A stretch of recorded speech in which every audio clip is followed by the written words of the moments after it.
Hello, welcome. Tonight we're doing more of the main story quest of Shadowbringers. Uh, this is the third video on Shadowbringers, and yeah, I'm liking it so far. Well, let's get into it.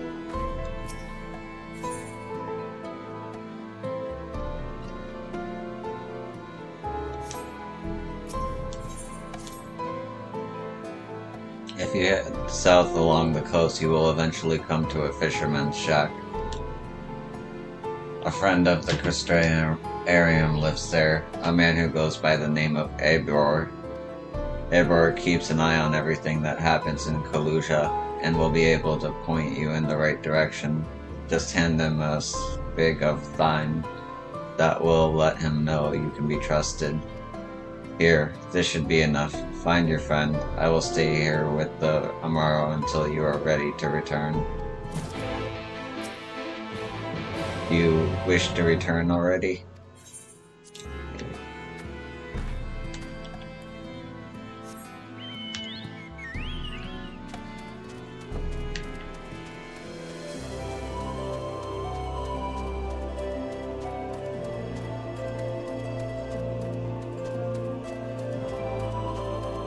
Beautiful music.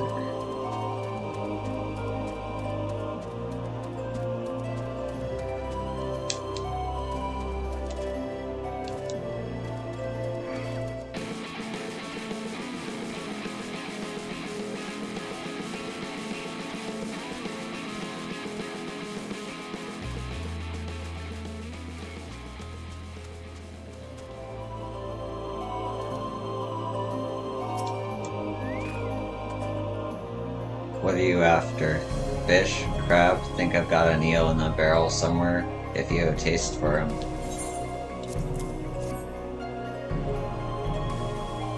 Oh, I do love a bit of fine. Chuck some in a pan and it's like a bloody festival of flavor. Now, what is it I can do for you? Can't say there's been any major upsets to report these past few weeks. Alphanode, eh? Aye, I know the one. Our young champion of the downtrodden. Ilmor is richer than all of Norvolt put together, but it's a different story for them as life on the outside as live on outside the city. Most spend every waking moment just trying to stay alive, which makes your friend's dedication to helping others stand out all the more. I can hazard a guess as to where he is now.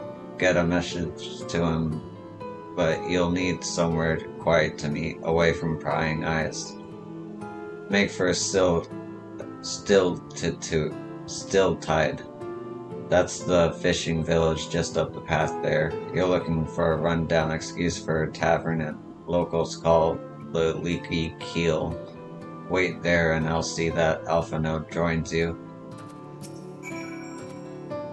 Get yourself to the Leaky Keel and still tide.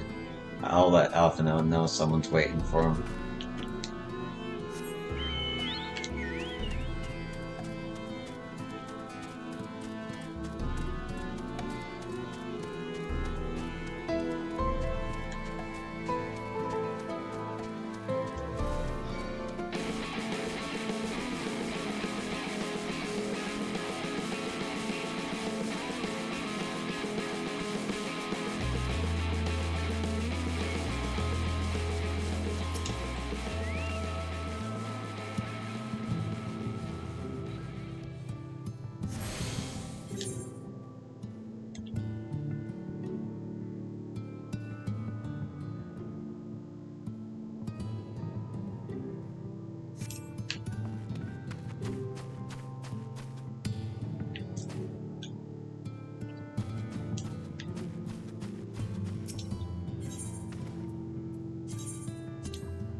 Yes, dear, buy a drink or out you go. The seats are for paying customers.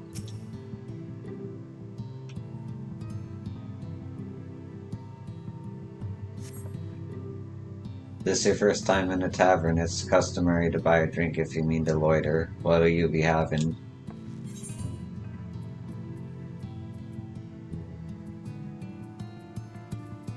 I don't drink.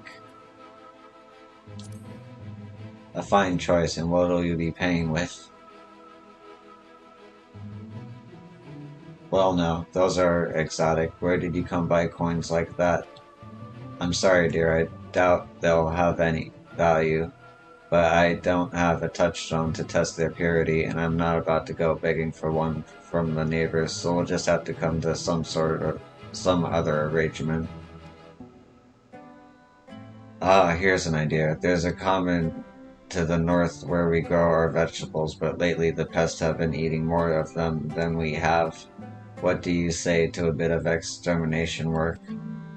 I want you to squash any vermin you find, then visit the caretaker and give them an earful from me for sleeping on the job. He'll be in the old silo next to the fence, snoring like as not. Do that for me, and you can laze about here as long as you like. Head over to Governor's Row and rid the field of any vermin you see, then call in the old silo and let your Rastrel of caretaker know what I think of the care he's been taking.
Oop, fucked up my rotation.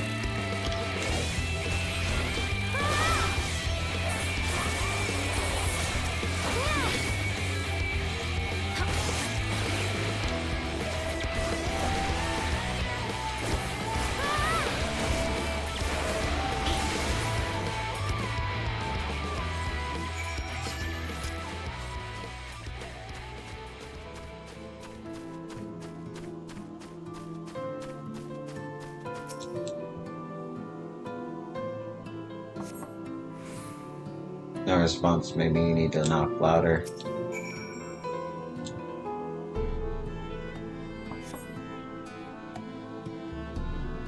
No response, perhaps the occupant is hard of hearing.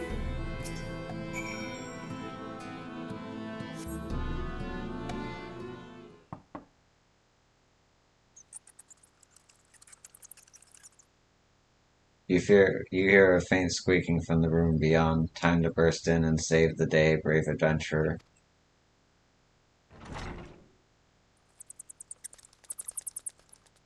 No one is home, and judging by the lack of furniture, they haven't been here for some time. The gnawed scraps of vegetables on the floor suggest rats have taken up residence in their absence.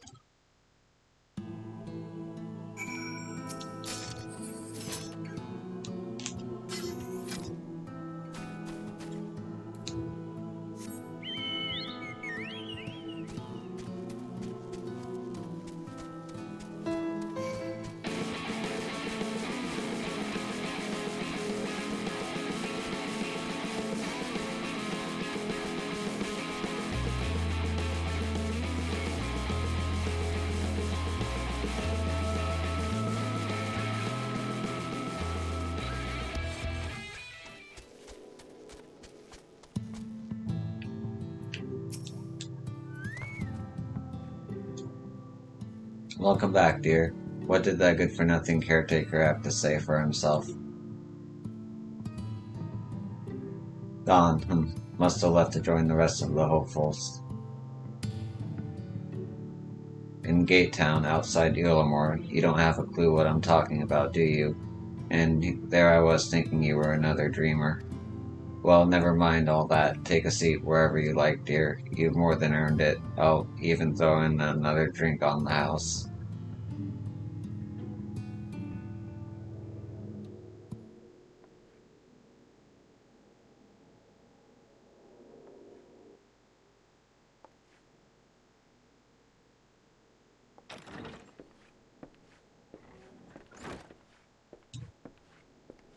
And how is business today, Mistress Theva?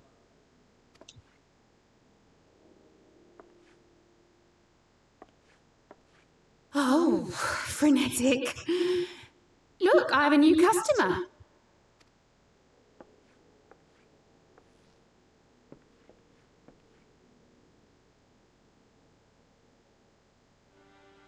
Tis good to see you, my friend.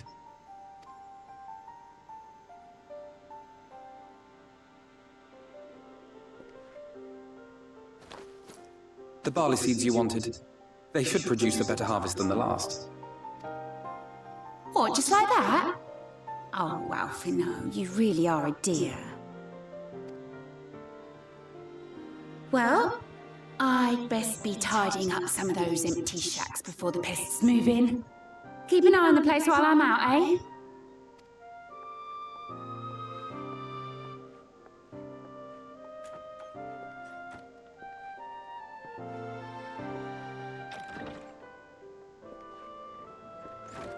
It seems an age since last we spoke. Not since the prisoner exchange in Doma. And Yotsu. It has been even longer for me, of course, if you count the days I've spent here. But the time has only added to the relief I feel seeing you safe and well.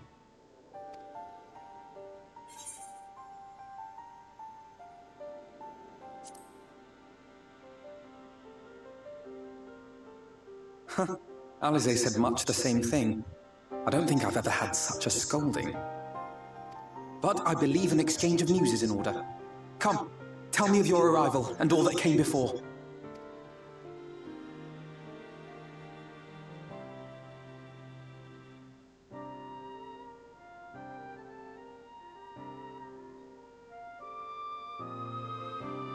I see. Both the Exarch and Alize told me what they knew of events, but I had stubbornly clung on to the hope that all-out war might yet be avoidable. And poor Tataru. She must be sick with worry. We must endeavor to return as soon as we may. It would be nice to bring her good tidings for a change.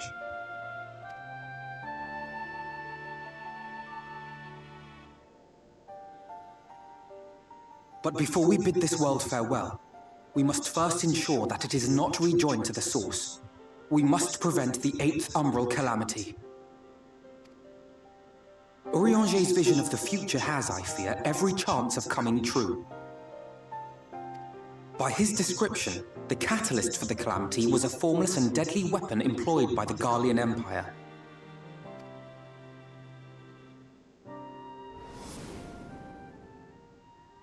Which can only mean one thing. Black Rose.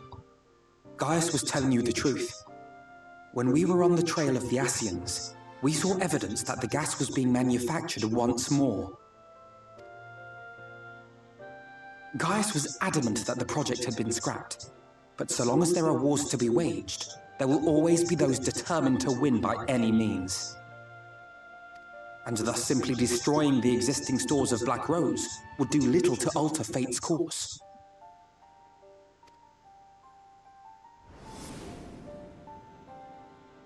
In that sense, our involuntary journey here to the First was something of a boon.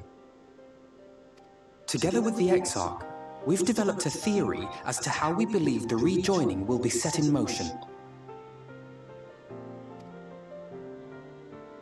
I'm sure Urianger himself will cover the subject in more detail. But I can tell you the process requires that both worlds, the Source and the First, be facing an existential threat. One being sin eaters, of course.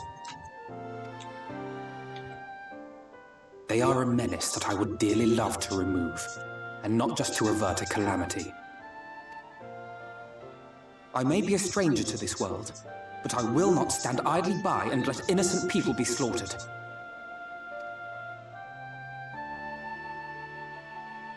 That is what brought me to the gates of Yulmore. Ignoring its pretensions as a kind of capital city to what remains of the world, it is nonetheless a center of power and authority. If any solutions are to be found, I believe our search should begin there. What say you, old friend? Hungry for another adventure?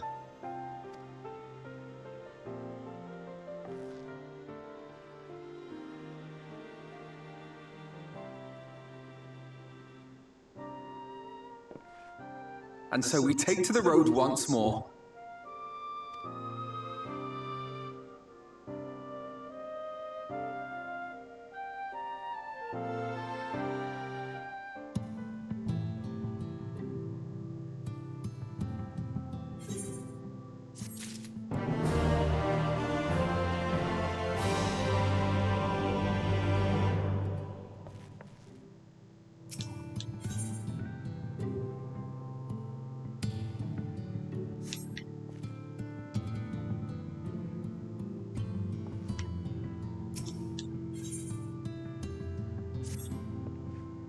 Assuming you have no objections, let us make our way directly to the city outskirts.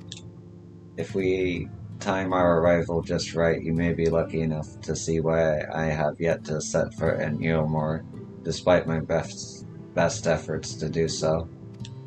Come, from here we must head west and then cross a small bridge.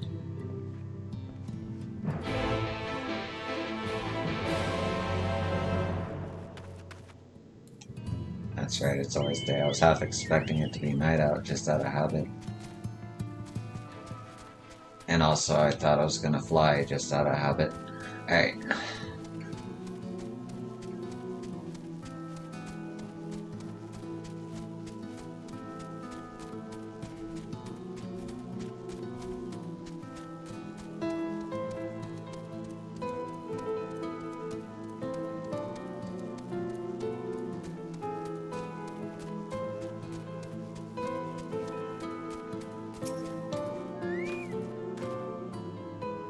Kaluza seems peaceful, does it not? Almost familiar. I had a similar impression of the Crystarium. Even in the distant world, people are much the same. To think that whatever a calamity struck the source, a reflection such as this one, with all its culture and history, was being erased from existence. No, get away from me. Over there. Quickly, someone's in trouble.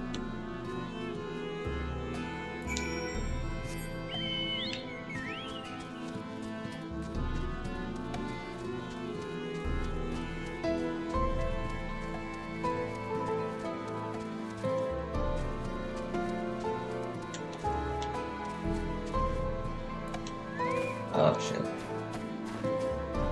Oh, thank the fates. Look out.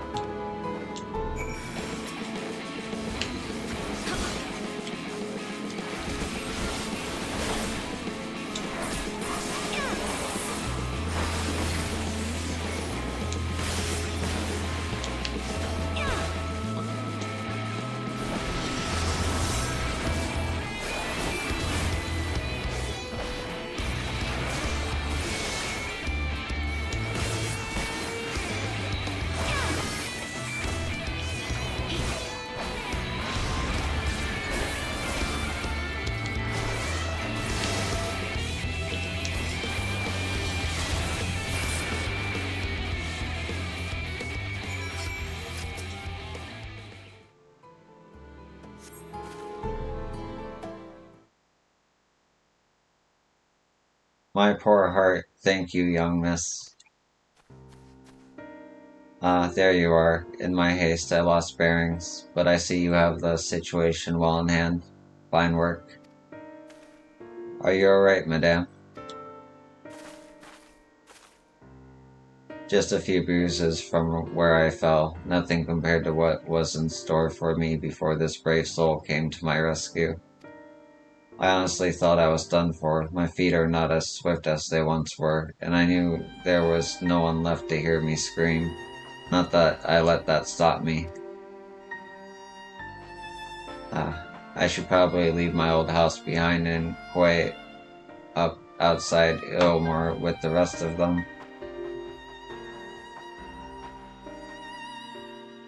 Doubt those fancy lords and ladies would welcome an old crone like me. Still, even a shack near the gate has to be safer than staying here. One would hope. Either way, I suggest you avoid wandering alone, lest you make the Sin Eater's task any easier.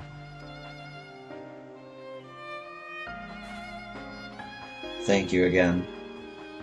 You saved my life. Now, I'm sure a strapping lass like you has little to fear, but I wouldn't linger long in this place. There's naught to be had here but cobwebs and memories.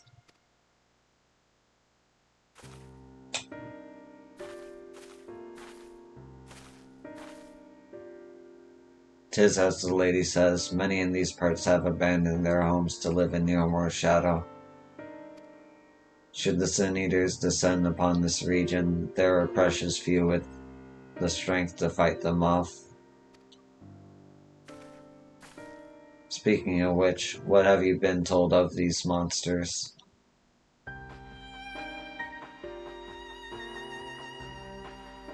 Ah, yes, Alze would be well qualified to speak on the subject. Compared with our Colusa is almost a haven, but as you saw, we cannot let our guard down. Had you arrived but a few moments later, the Sin Eaters would have claimed another victim.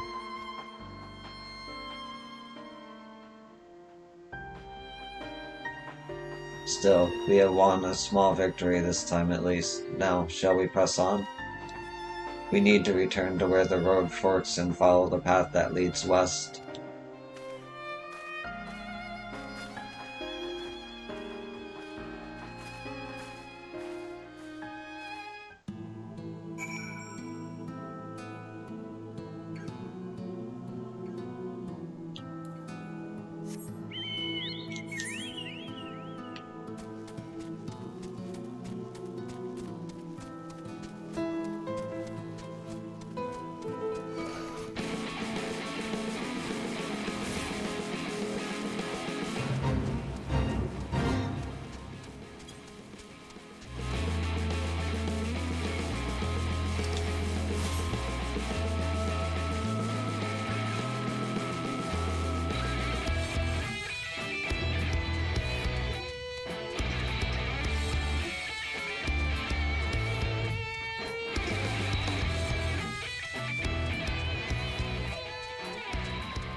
And here we are.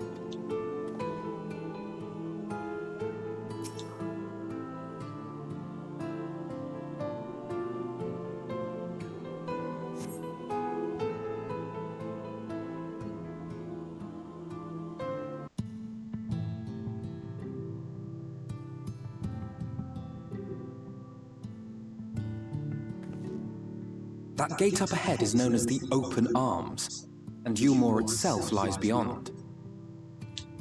This, meanwhile, is the aptly named Gate Town, the dwelling place of the many desperate souls who hope to be chosen to live in the city proper.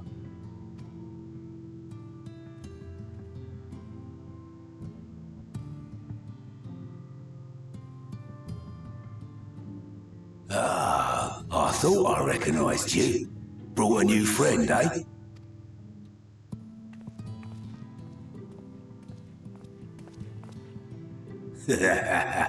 I'll bet you got a trick or two up your sleeve. Maybe even 3. Care to show me? She's not here to compete. Leave her be. What? I was only making conversation.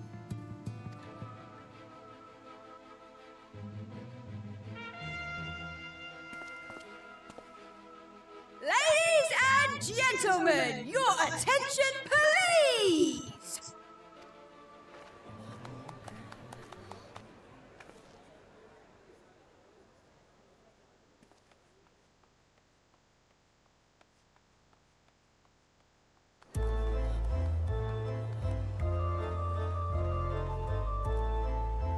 Greetings to our hopeful petitioners, one and all! Yulmore extends its warmest regards. Let it be known that a lady of distinction wishes to dine on fish divine.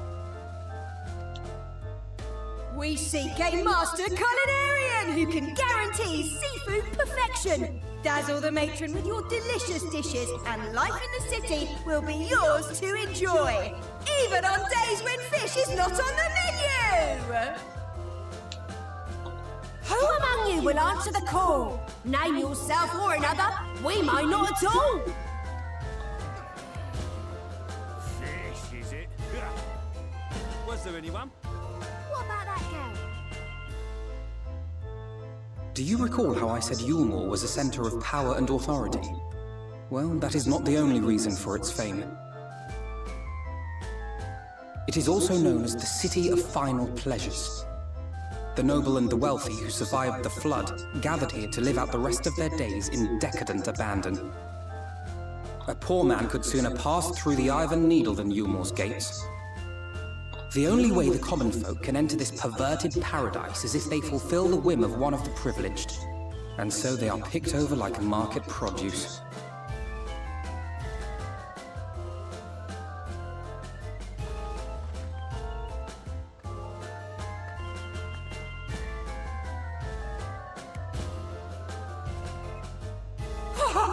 What a catch! We'll not be throwing this one back! Having seen your all too obvious charms, we welcome you with open arms. Come, join us in the City of Splendor and live out your life in an ecstasy of endeavour.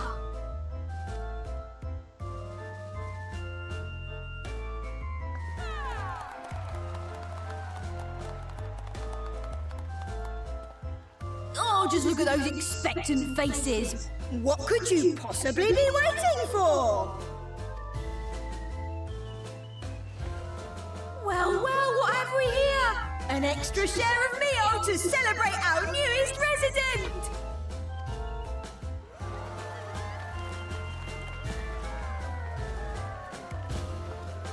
For you! Ah, at last! Enjoy! Thank goodness. Over here!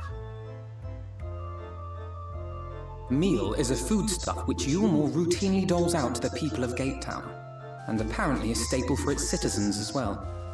Many here rely on it to survive in these times of scarcity, yet the whole arrangement just seems... well, let's just say it leaves a bad taste in my mouth.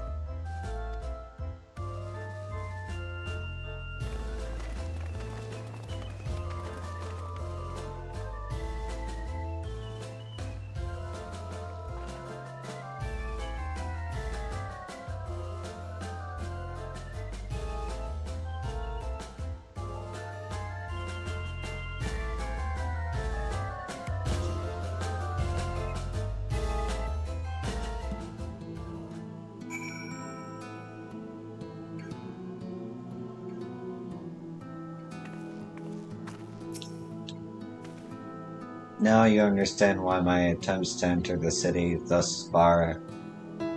thus far come to naught. The doubtless privilege of residency must be won via a contest with ever-changing rules. They say this policy has been in place for the past 2 decades, ever since Yulmore's current ruler came into power. Yet, from what I have seen, it does more harm than good. Not only does it distract people from our shared struggle against the Sin Eaters, it robs them of their self-sufficiency. I have tried to propose ways they could improve their lot, but my words invariably fall on deaf ears. The attitude is so entrenched now, I worry that, well, mayhap you should take a turn around Gatetown and judge the situation for yourself.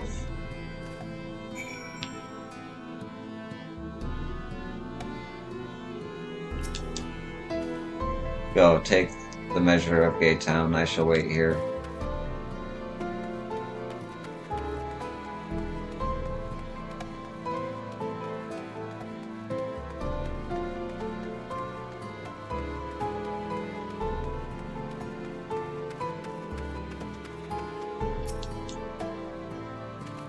Still here, are you? Can't blame me for wanting a slice of Eomar's pie.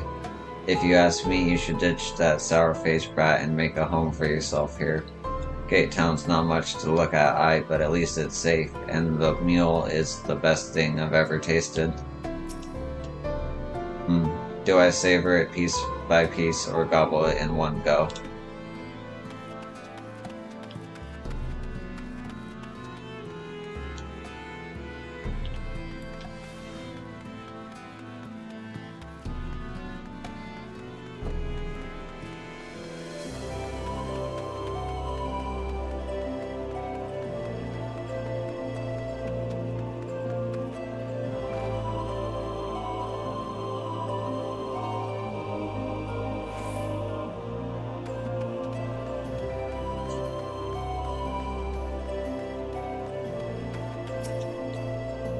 A large pot bubbles over the flame. Pale chunks meal, you realize, float in the otherwise plain broth.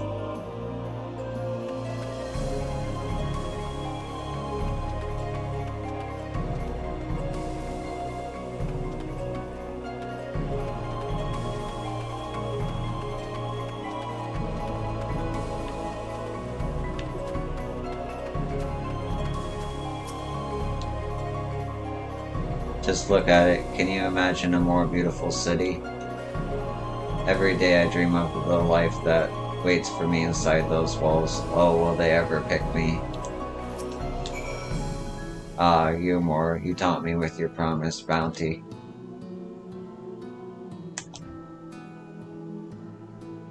It is quite a unique city.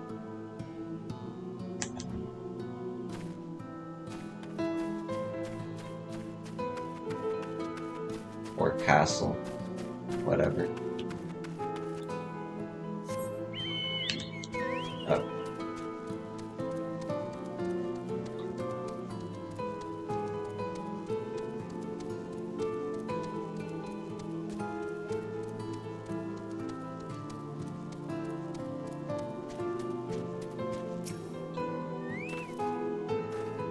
You've seen what Gate Town has to offer?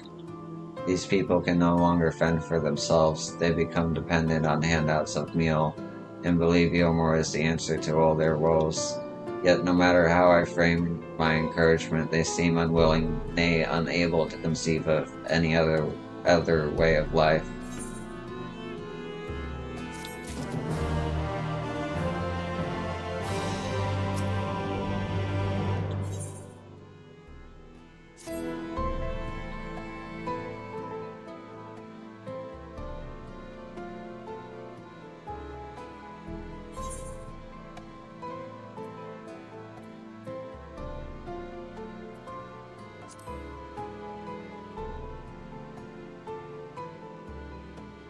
Disapprove. It frustrates me, certainly. That is only part of it, though.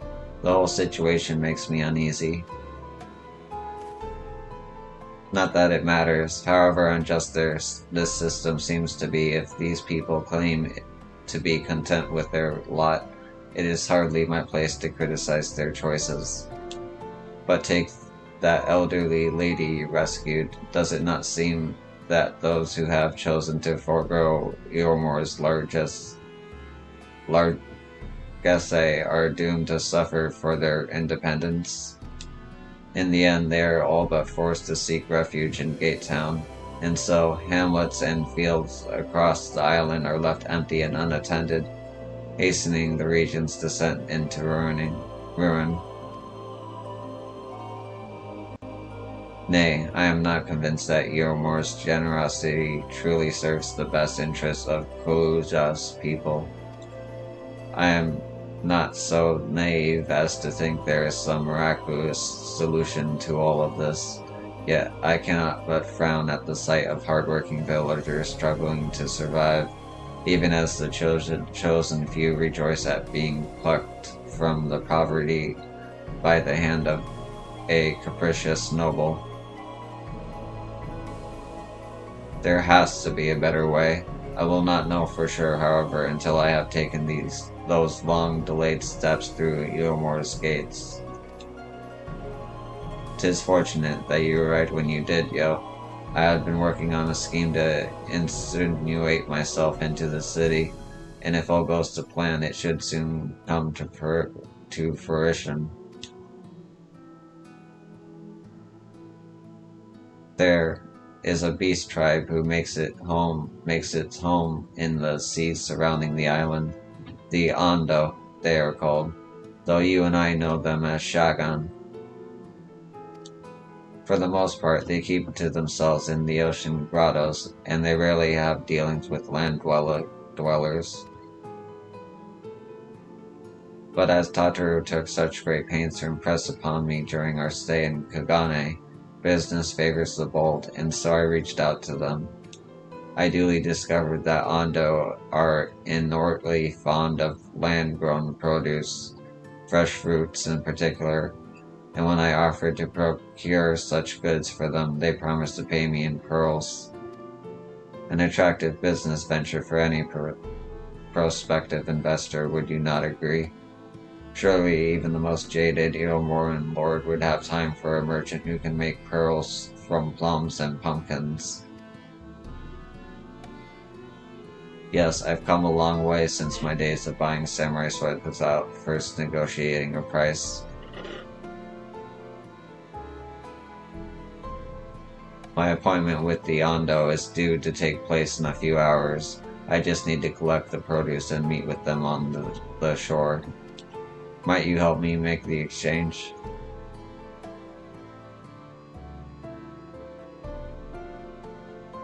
Excellent. I should be glad of your company. First things first then, we must pay a visit to Mosha Moa, my supplier in right. It's just to the northwest of here.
Little robot frog, get away from me.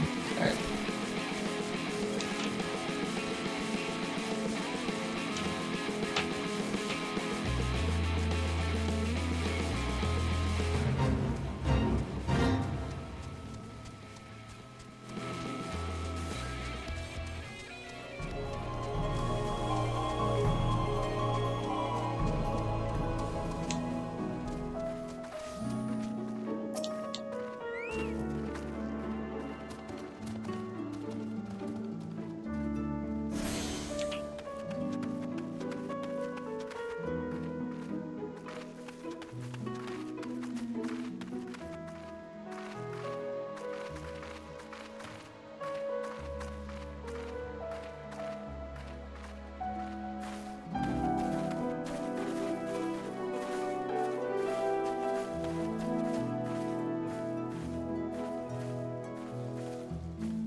Okay.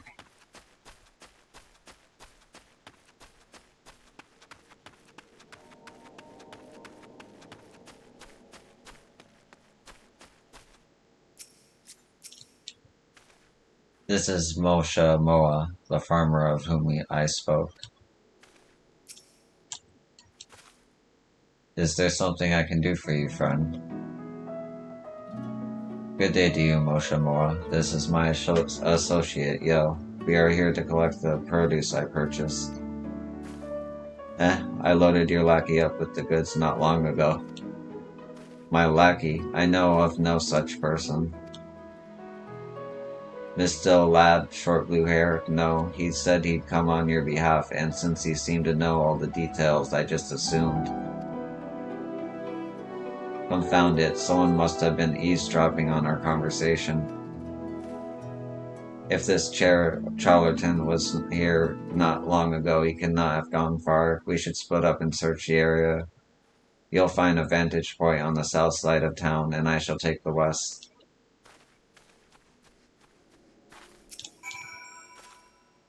Forgive me, I had no cause of doubt to doubt the lad. Still, he shouldn't have been hard to spot with all the blue hair of his.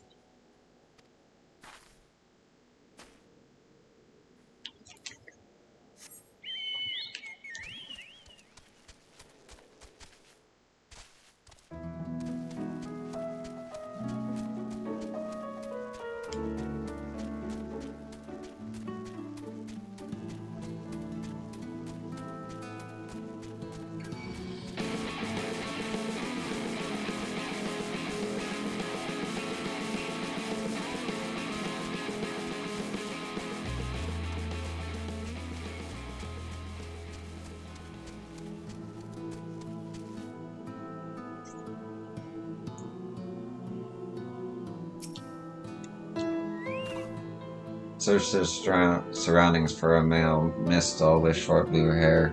You may move the camera as well as zoom out. Okay.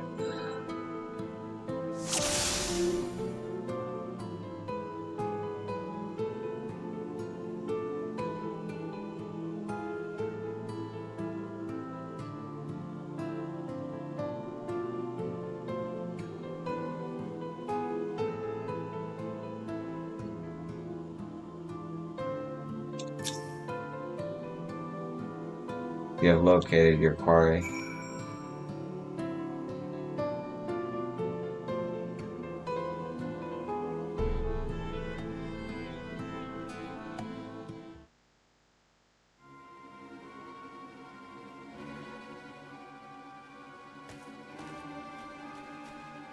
Yo, any sign of him?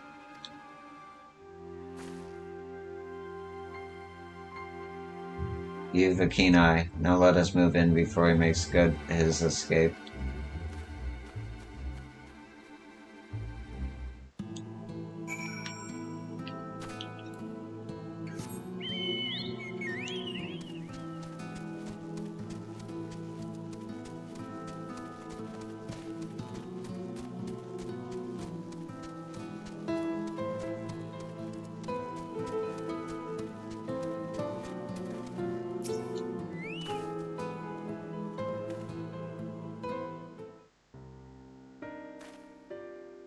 There you are.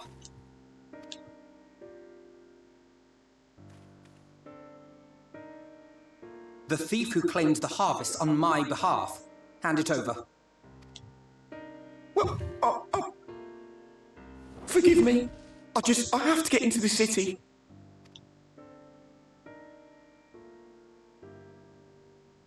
I have no family and all my friends have already been chosen. No one here gives a damn about me. When the meal gets handed out, I'm lucky if I get a smell of it. No matter what I do, they won't call out my name. I'm so tired, I'm so bloody hungry. I thought maybe I could steal your idea, get in that way.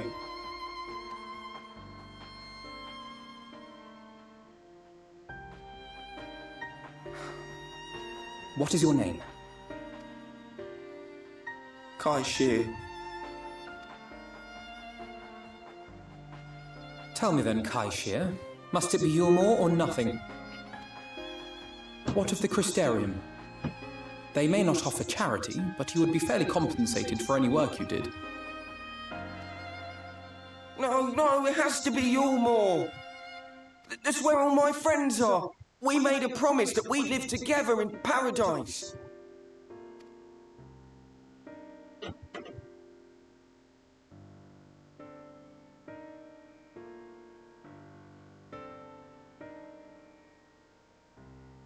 I was to make my deal with the Ondo at the Clave. Listen carefully, and I shall tell you my plans for the business, and how best to arouse the Yulmorans' interest. You'll give me your place? Just like that? I'm giving you a chance, nothing more. What comes of it is entirely up to you. I understand. Oh, thank you!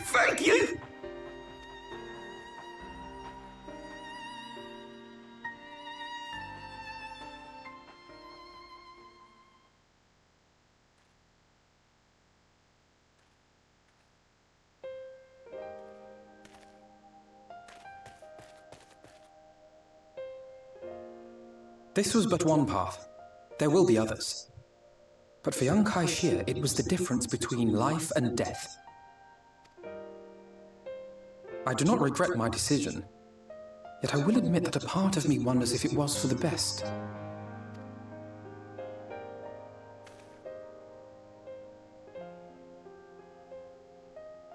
We strive to bring swift salvation to this world, that countless lives might be saved, not least your own. Even if it came at the cost of one man, should I have forged on regardless?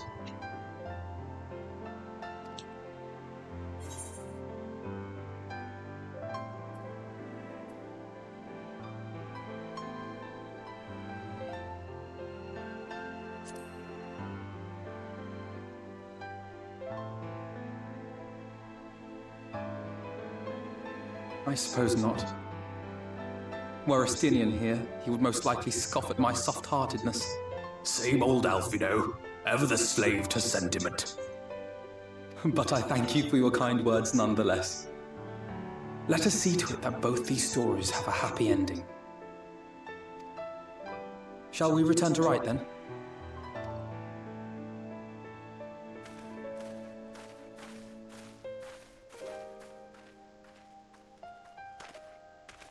Is that?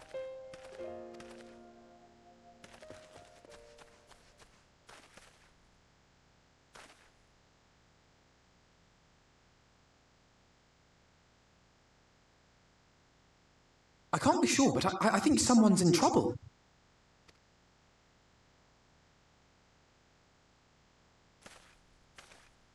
Come on, they may need our help.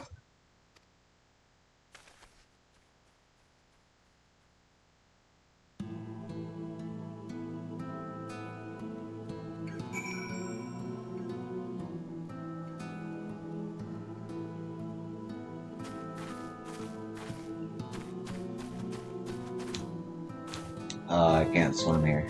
Okay, that's weird.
Oh, first things first.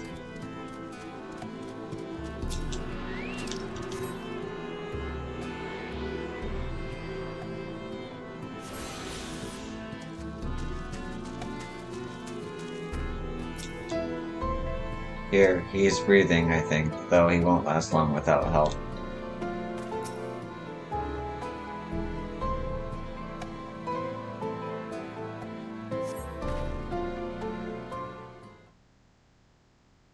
That should take care of the worst of his injuries. Mercy, mercy, I beg you.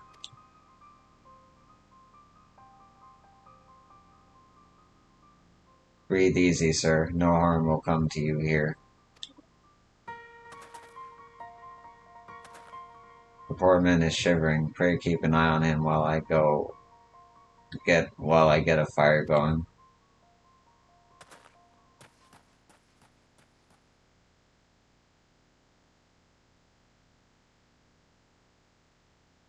I thought for certain I was dead. How am I ever to repay this kindness? We'll settle for the tale behind your current predicament. Why don't you begin by telling us your name? Tristal. I was invited into Yomor to work as an artist.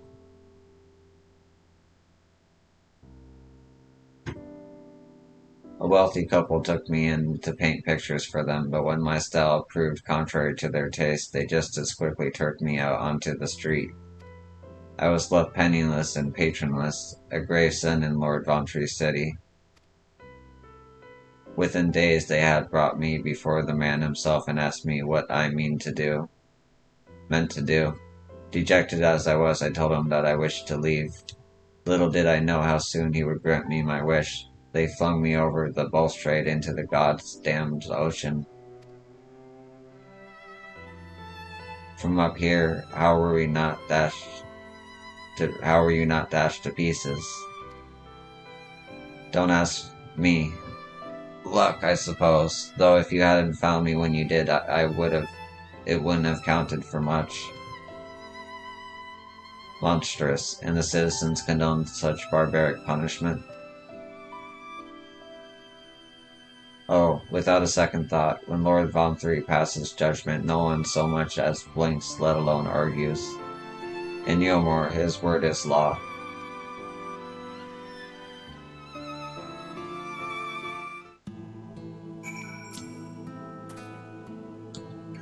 Ah, that fire's chased the chill from my bones. Thank you again. The more I hear about Yomor, the more determined I am to see what waits within its walls. I shall blend all my thoughts towards securing another way into the city. There must be something we can do. But first we should convey Tristal to the shelter of the village. Fire or no fire, he needs to be out of the chilly coastal air. Away into the city?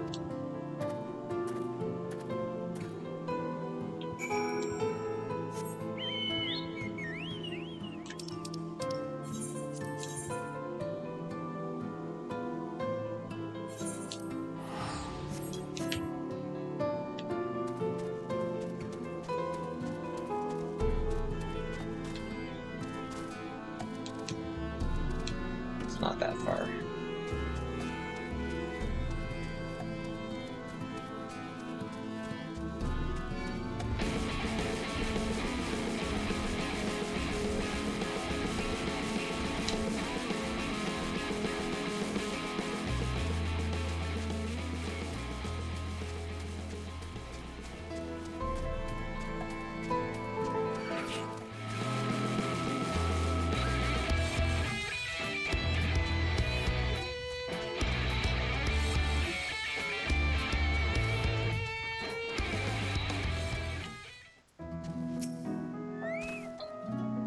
I wonder what Tristal will do now.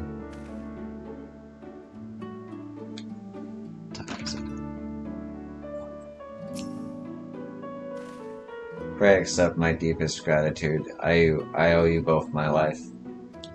And if you'll permit me, I would assist you in your attempt to enter Yomor, insofar as I am able at any rate. To be frank, the thought of sending my saviors into that awful place makes me sick to the stomach. But since it's plain you've set your minds on it, you should take this. It's my favorite paintbrush. The Yomoran elite are never satisfied until they get exactly what they want. And if I'm not mistaken, the couple I mentioned will be looking for someone to replace me. If you make a show of owing such a well-used brush, you may be able to convince people you have a talent for painting. Are you certain this is your livelihood? We cannot deprive you of such a treasured possession. I give it gladly after all you've done for me. Besides, I don't think I have the heart to paint anymore. As to what I'll do instead, I honestly haven't decided, but I shan't stay long in this place, not with the city brooding over me. Nay, I'll move on to new lands and new profession, and a new profession, and I'll keep you in my prayers from now until my dying day.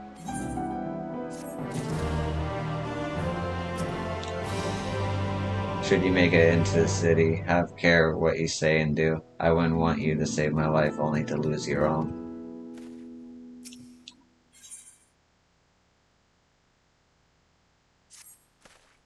They say kindness is its own reward, but Trishul has repaid us with a gift as timely as it was unexpected. We will, however, need to act upon his advice before another painter steps in to fill the vacancy. Thankfully, I do have some modest skill with a brush. Nothing approaching that of a true artist, of course, but enough to play the role. I would hope. As for you, well, if you don't mind taking a subordinate role, mayhap you could pose as my assistant. Then it's settled. All we need to do now is return to Gate Town and await the next appearance of those vile jesters.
Now we wait. This should be as good a place as any.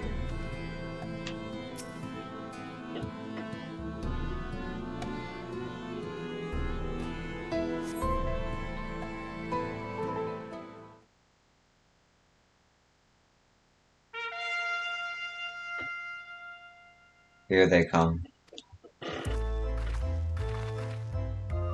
Ladies and gentlemen, your attention once more. What a day it's been for the folks at our door. We've welcomed a peddler who made pearls from a plum, and now we've a place for a painter of a plum. So come along and don't be slow, it's time to let your colors show.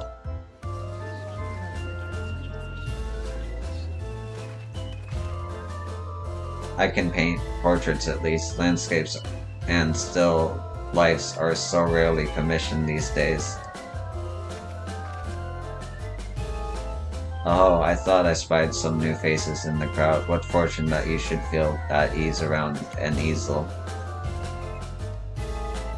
What proof have you of your prowess? Any masterpieces on your person? Sadly, not everything I paint is soon sold, such is the life of a working artist. I have only my brush to testify for me, though you will note that it has seen no small amount of service. Aha ho, Flecks of paint, both old and new, a tool much loved and much used.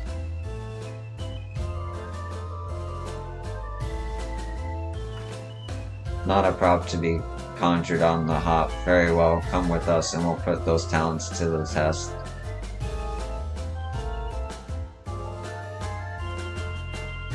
And who is the hanger-on? Well, why is there a parasite or a parasite? Why, this is my assistant, she whose unfailing support allows my art to flourish. I will go with her or not at all. Parasite, then. We shall leave her fate in the hands of your new employer. It matters not a whit to us. And having filled our latest vacant space, we retire to Elmore's sweet embrace.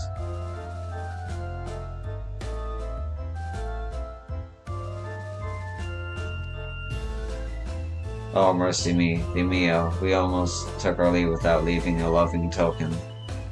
We must empty the sacks ere we make our way back.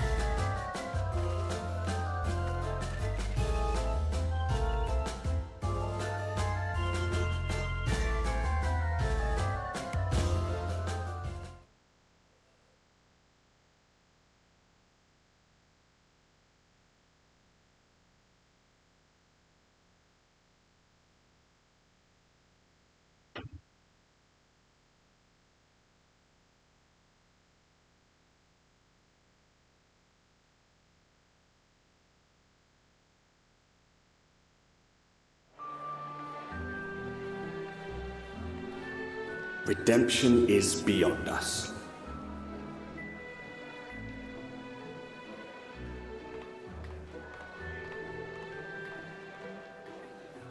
The lament of all but saints and fools, and the comfort of the lords and ladies of this accursed place.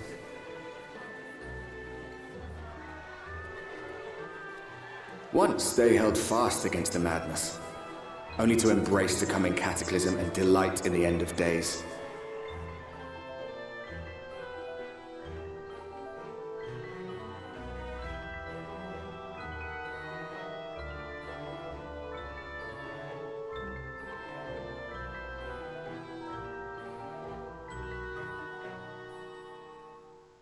Perhaps in rapture they seek to lose themselves and the misery they share.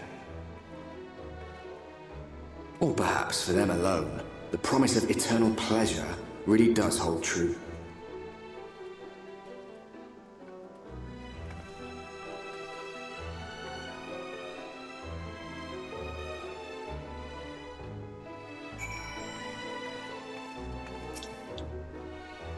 Looks even grander from this angle, eh? Eh? Gilmore, finally.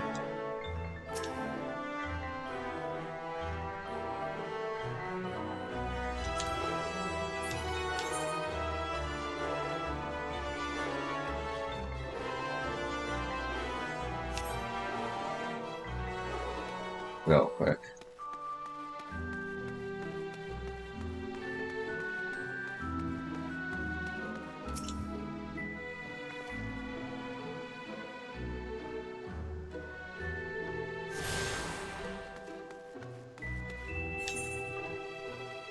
I'm gonna go inside in a sec, I know it.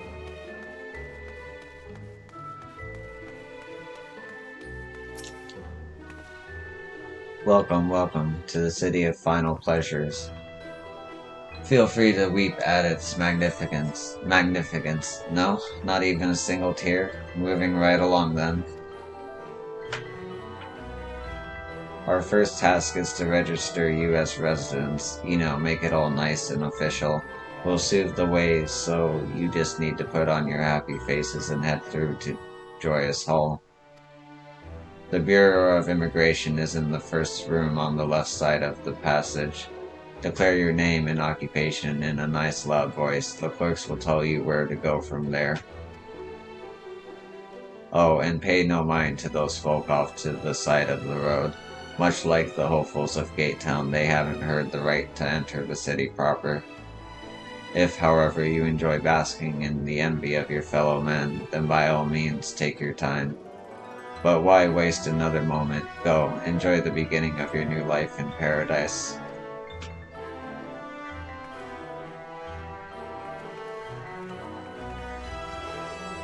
The Bureau of Immigration, was it? I suppose we had better show ourselves willing for the time being.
Oh.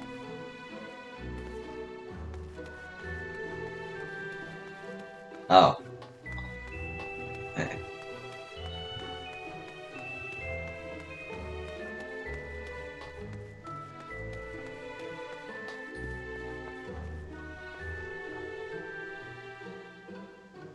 Time is it?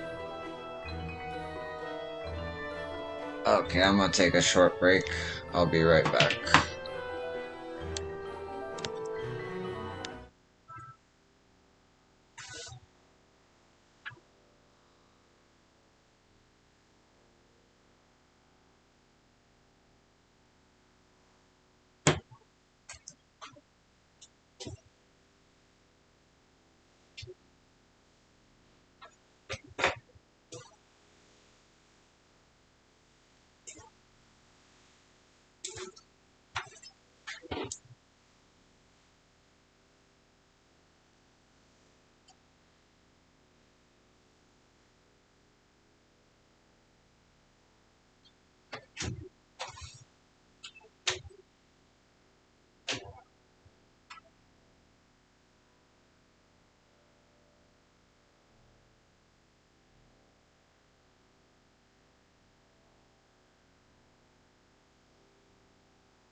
Okay, and we're back.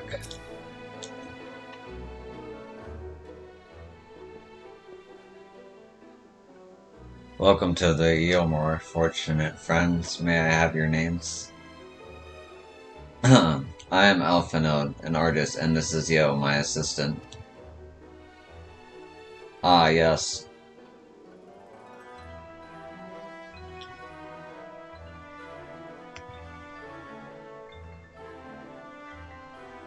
Sorry. I was informed of your imminent arrival. We can forego the usual interview and begin processing your registration papers forthwith. Now, the citizens of Yomor are divided into two classes. There are the free, who are blessed with the favor of Lord Vauntry, and the bonded, who work in the employee of the free. You will be joining the ranks of the bonded. Your duties are to serve a patron in the capacity for which you were chosen. In your case, painting pretty pictures. Should your patron dismiss you for any reason, you must find another sponsor among the free, or accept work as a general laborer.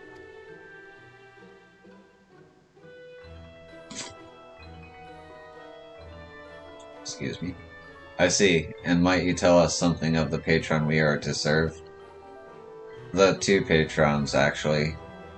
Cha Nuz and Dula Chai, a Mistel couple whom most refer to as the Chas. They are both gentle souls, but I would ask that you conduct yourself with respect and humility, for your own sake as much as theirs. Now, a moment please while I complete the relevant paperwork.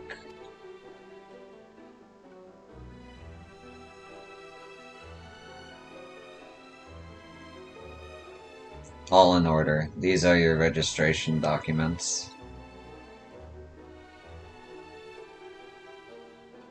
Take those papers next door and submit them to the clerk. Once they've been stamped, you will officially be Ilmoran citizens. Enjoy your new life in paradise.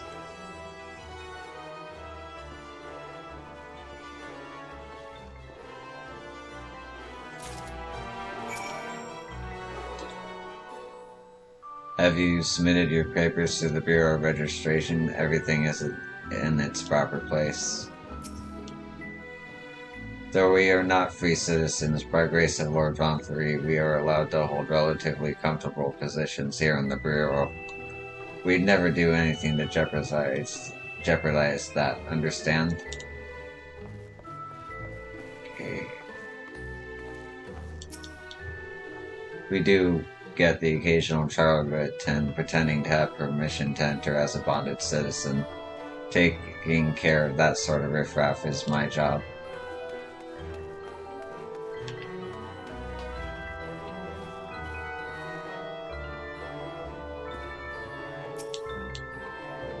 I'm becoming a citizen at last. I'm so excited that my hands are shaking. Ah.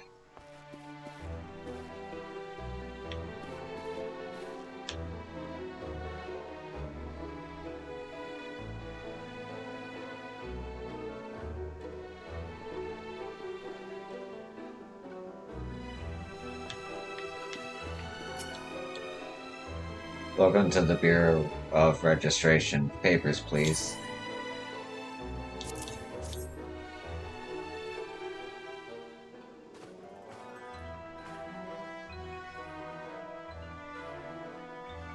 What have we here? Alphanode artist, Yo, artist assistant, to be employed in service of Lord Chanaz and Lady Dula Cha? Yes, everything seems to be in order. Your registration is hereby approved. I think it best that we deliver you to the Chai residence before.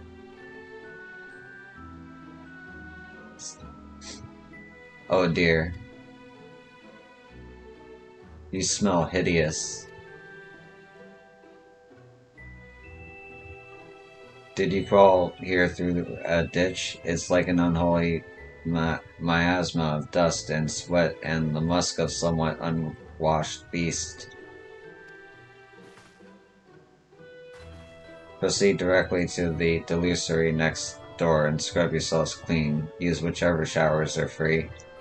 After you rinse away that stench, you'll want to splash yourselves with this perfume, liberally. Once you've made yourself presentable, then you may proceed to the Chai residence. Kornene, the guard by the stairs, will give you directions.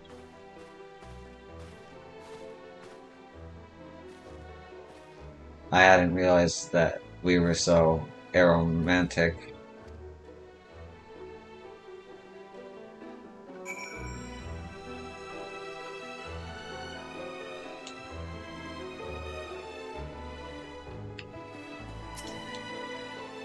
A clean Eomorian is a happy Eomorian. Don't forget to scrub behind your ears.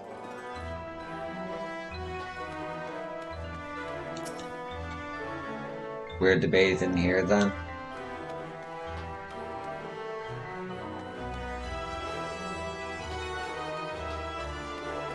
Oh my. Maybe you should.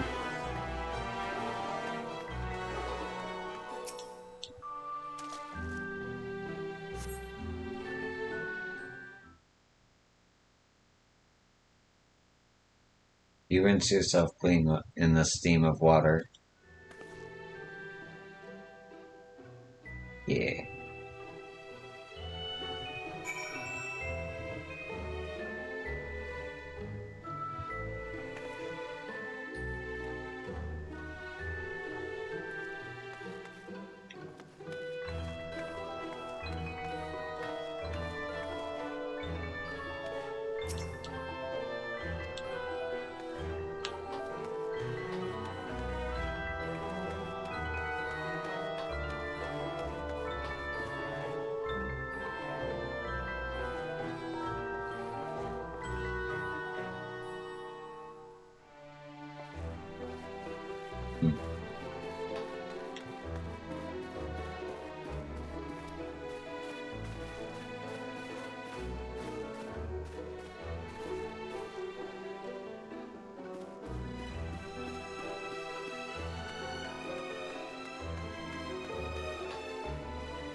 Or do I just have it, like, in my inventory? Okay.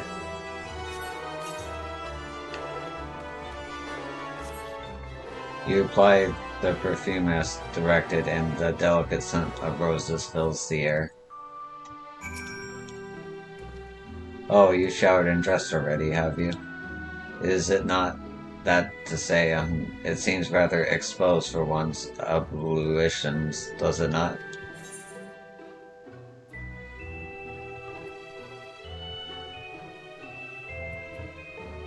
Hurry up and shower, Stinky. Fine, just be a quick rinse then.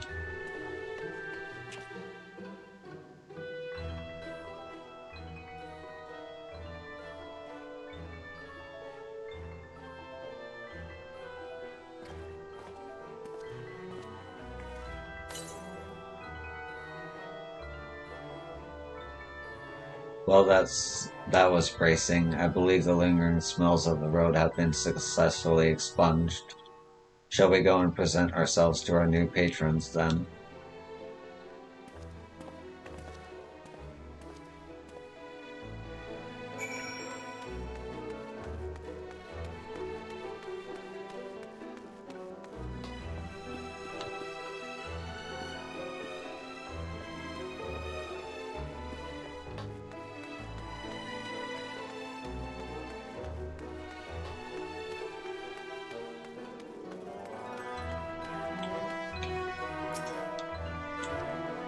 We'll need directions to the Chai residence.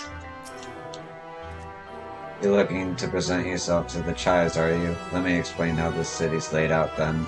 Imagine 3 layers, one on top of the other. This layer here is called the buttress. Above us is the understory, where the military has its headquarters, and above that you've got the canopy, which is where the free citizens of Yomor spend their days. So if you want to find your new patrons, you'll need to keep climbing until you run out of stairs, then look for the Grand Dame's parlor. They'll be in there, like as not.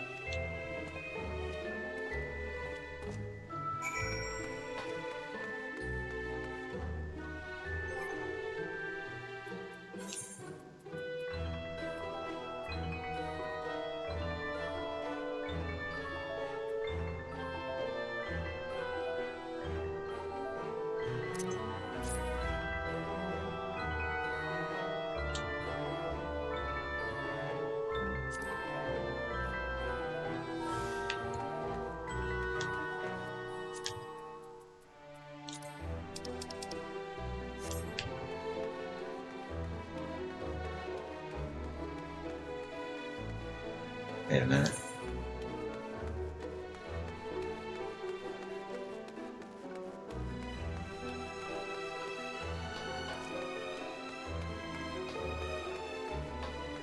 Okay.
According to the message engraved in the base, special permission is required to use the aetheryte.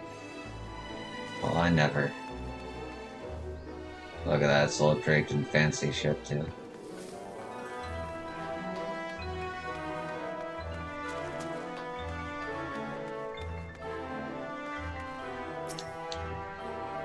Well, what is it? Spit it out, then.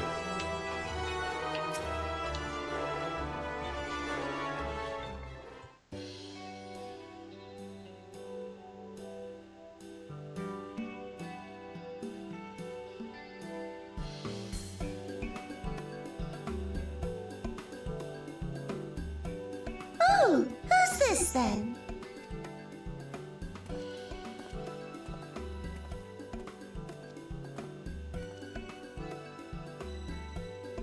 Lord and Lady Chai, pray forgive our intrusion.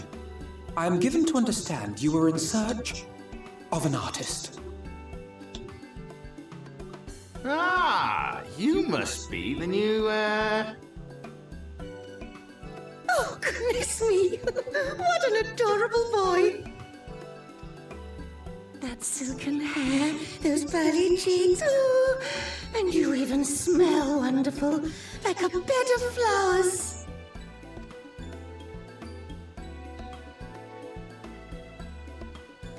I approve of this one, dearest. I am positive he will paint us the most delightful pictures. Yes. Well, as long as he paints better than that talentless wretch we sent packing last week.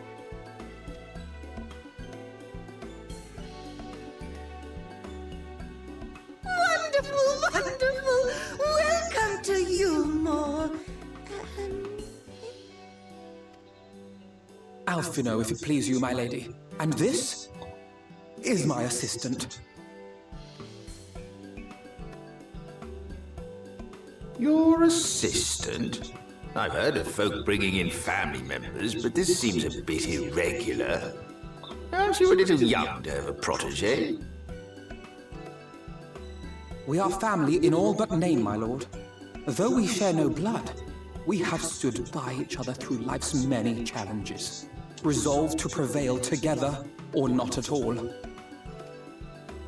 Of all people, 'tis she who best understands my work. With her unique insight guiding my hand, the art I create is sure to satisfy your expectations. Once the picture is begun, of course, I shall have no need of constant encouragement. And so I wondered, rather than her being in your way, might it then be permissible for my assistant to explore the city she has so longed to see?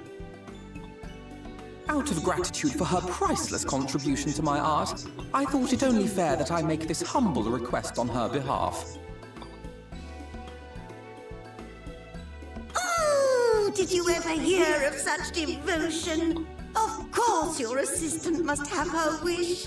She shall be free to roam to her heart's content. Isn't that right, darling? Oh, yes. Yes, of course, dearest. Quite right.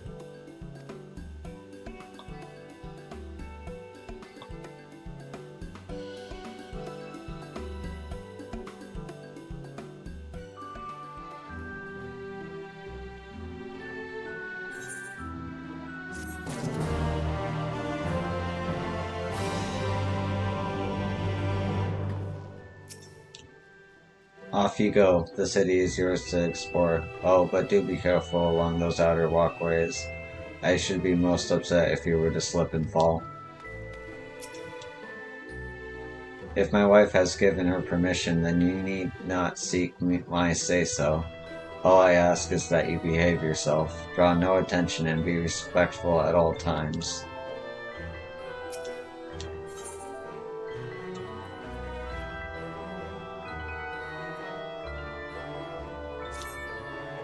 Now you've got the opportunity to experience Elmore, I suggest you make the most of it. Explore the city top to bottom.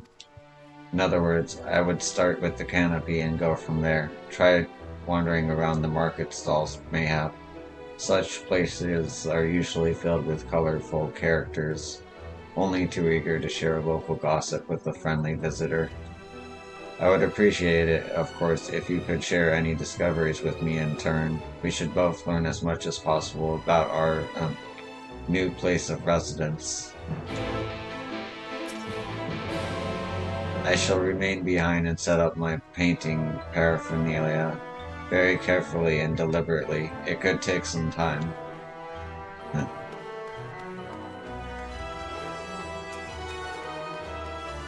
Can I? Not yet. And people like to chill here.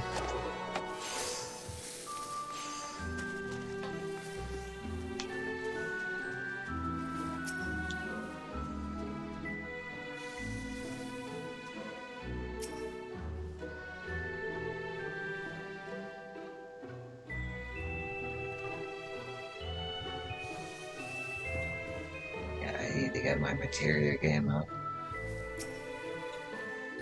Oh, hello there. A fresh register, are we? You seem a little lost. Well, it's lovely to make your acquaintance. Speaking of acquaintances, you wouldn't happen to have run into my attendant on your wanderings, would you? Big, strong lad, long hair, tied back.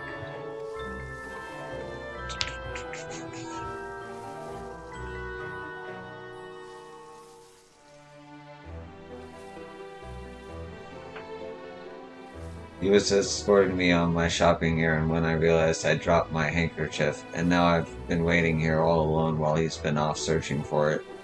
I'm not terribly fond of being alone. If you do see him, I would be obliged if you could pass on this message.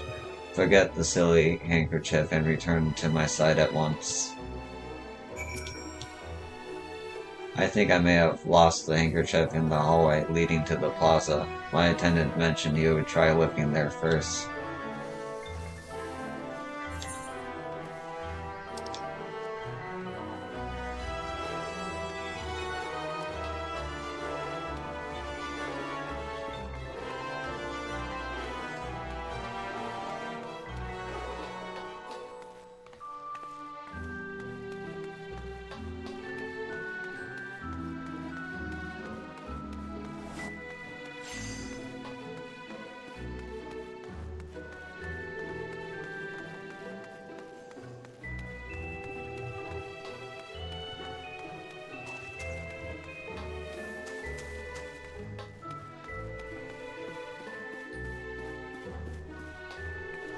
There you are. Oh my god.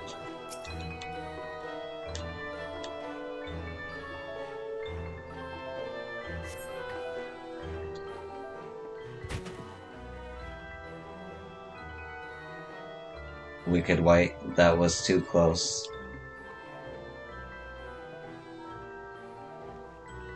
Thank you, friend. I don't know what I would have done if you hadn't come along. I was trying to rescue my lady's handkerchief, you see. The wind must have blown it over the edge, but luckily it caught on something. I thought if I could just stretch out far enough.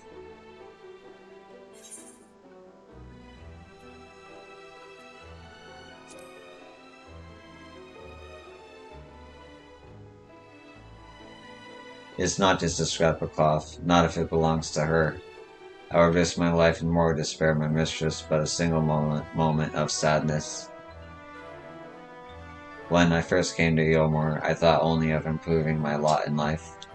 But there was so much more to the city than wealth and plenty. There is no war here, no conflict. The residents all treat each other with warmth and respect. My mistress has been ever so kind to me, and I can think of no other place in Kaluja where I could possibly be happier. Sorry, I might have gotten a bit carried away. I find it hard to stop when I start counting my blessings these days.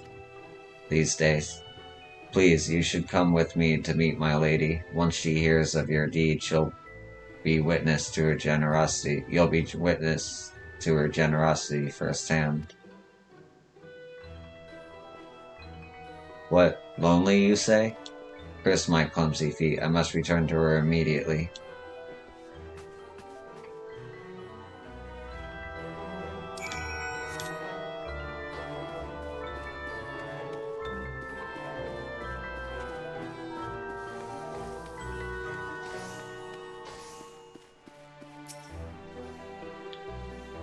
My attendant told me everything. I am so very grateful you were there to offer your assistance.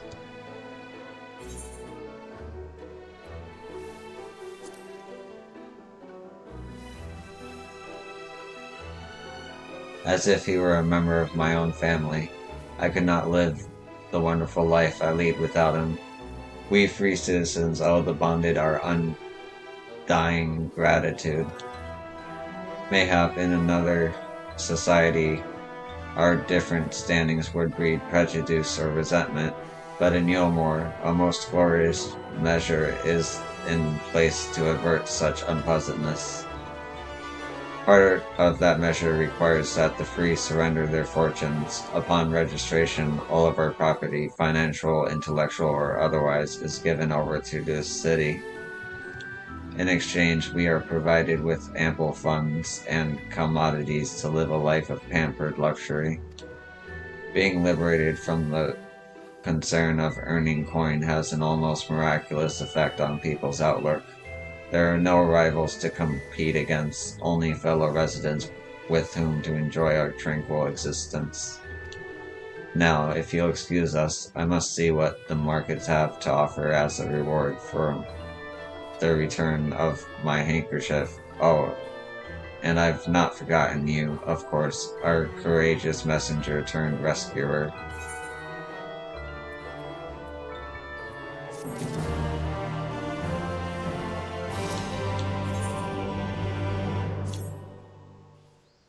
All this talk of relying on the bonded, and I haven't given a thought as to what your duties might be. I hope I haven't interrupted your work unduly. A tour of the city, is it? Then you really must visit the beehive. It's always buzzing with activity, local humor. Anyway, a lady by the name of Tista Bay usually has her seat near the entrance. She will gladly speak with you on any number of topics, assuming you find yourself on her good side. I think you will find the beehive is far more diverting than watching me pick out new curtains for the parlor. I will never leave my lady's side again.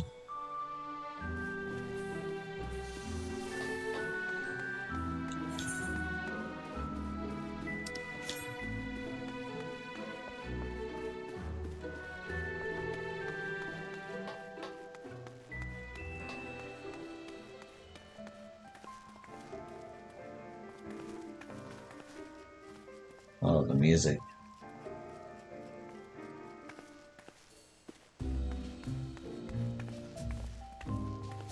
Yep.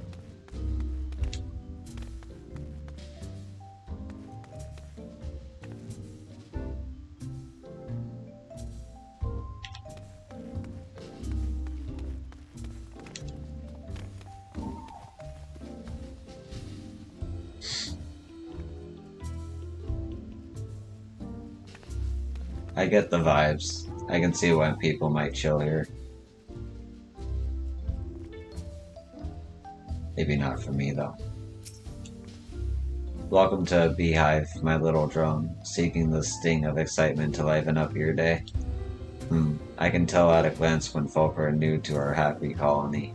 It's the nervous flutterings, you see, always gives them away.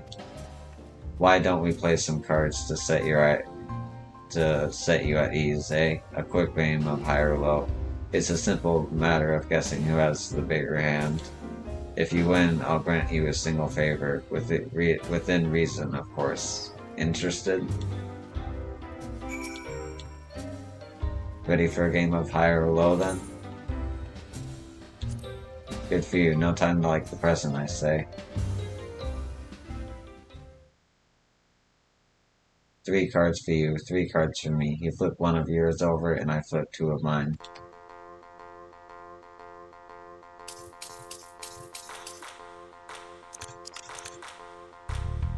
Now, what's your call? Will your total be higher or lower than mine? Low. You're going with low then? Right, let's see what you've got. My card adds up to 14, and you have a total of 19. God damn it.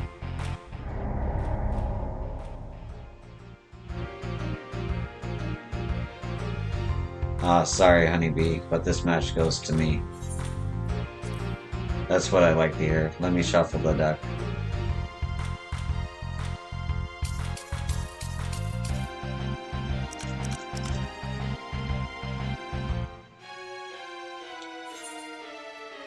Higher. You're going with high then, right? Let's see what we've got.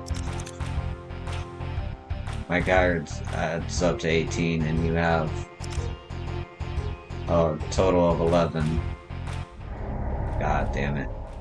I might be here for a while.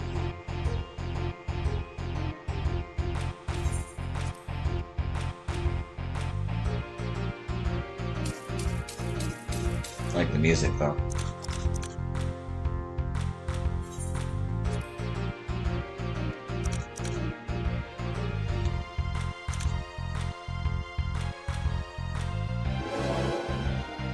Hey.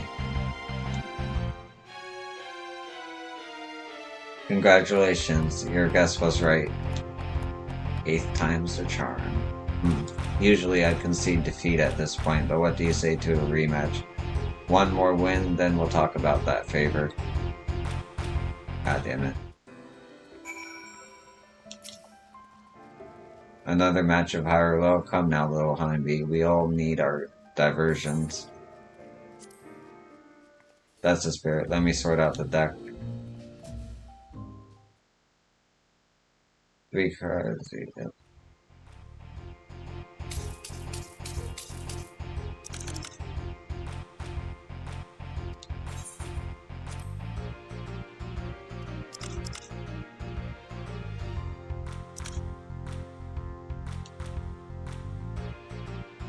Draw.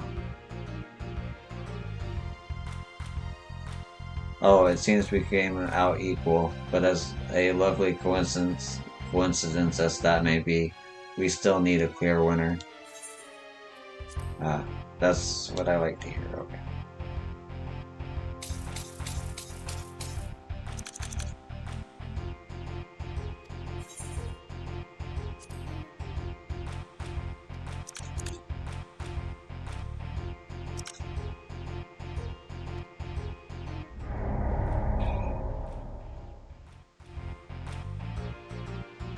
Who made this part of the game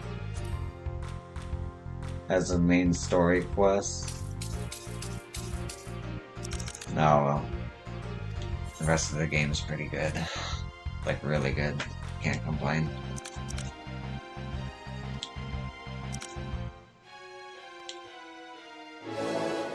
There we go.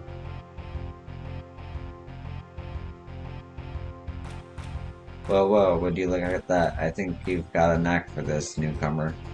Congratulations, victory is yours, as is the prize I promised. Come whisper in my ear then, and don't be shy. Tell Tista what she can do for you. That's all? How delightfully wholesome. But if knowledge is what you want, then that is what you shall have. In my humble estimation, the most wondrous thing about this town is how safe we are from the Sin Eaters. They say Lord Vauntry was born with the power to command them, which means no Ilmor need ever raise a weapon in defense of the city. Was that the kind of thing you wish to know? If your itch still needs scratching, you might get a few words out of Arthon over there. There's not that merry sot likes more than the sound of his own voice. Back for some more high or low, are we? I knew you'd be unable to resist. Oh, you mustn't tease me like that. If you change your mind, my naughty little drone, I'll be waiting.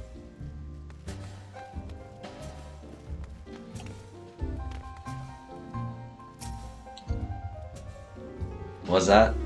New to Elmore, you say?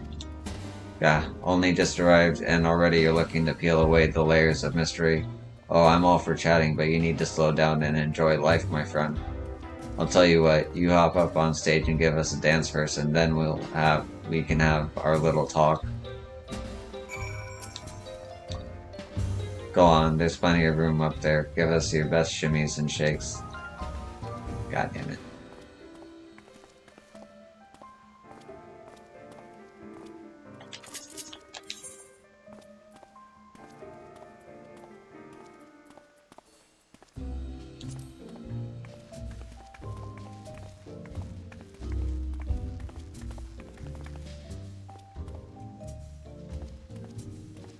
Is that not enough?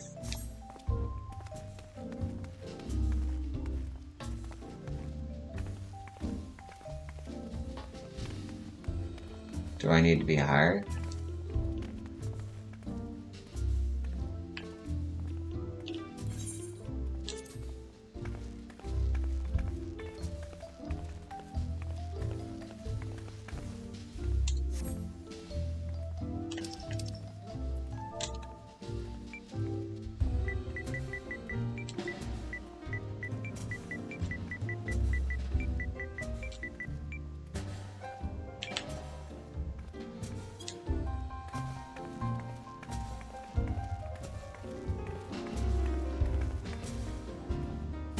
Oh, on the mark on stage.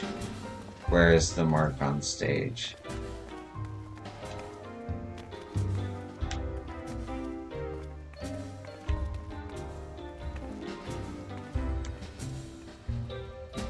Seriously, where is the mark on stage?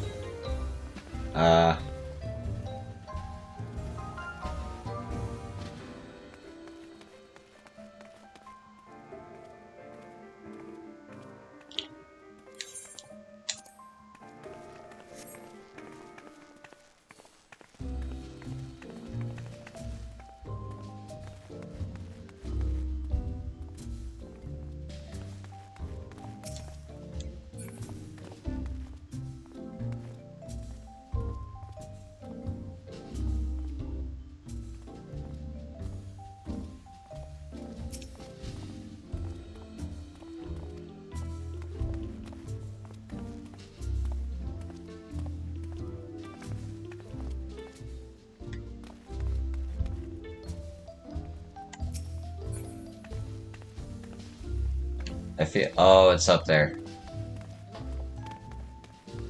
God, that's so dumb. Alright.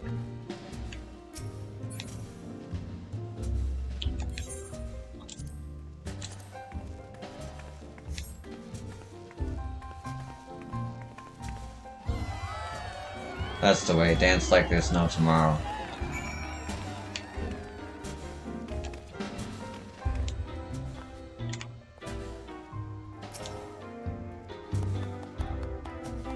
Now that was a show. You're welcome to clamber up on stage anytime you like.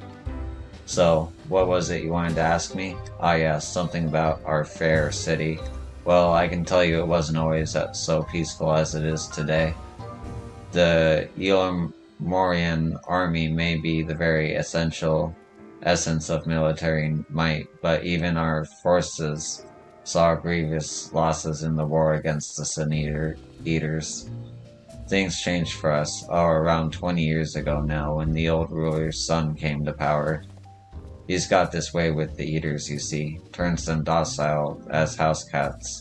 I wouldn't be exaggerating to say they've become something of an ally to Yomor, no longer an enemy to be feared.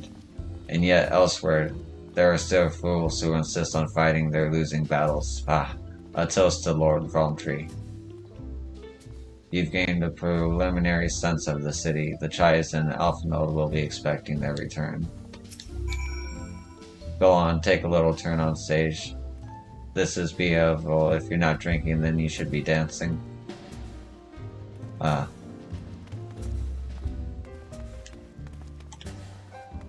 This game is so random. Okay.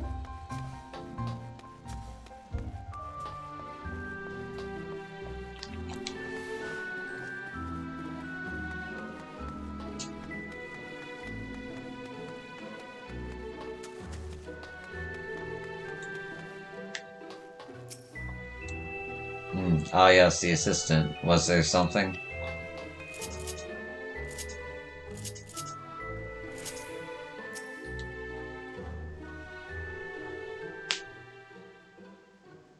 Oh, you've returned from your jaunt around the city so soon.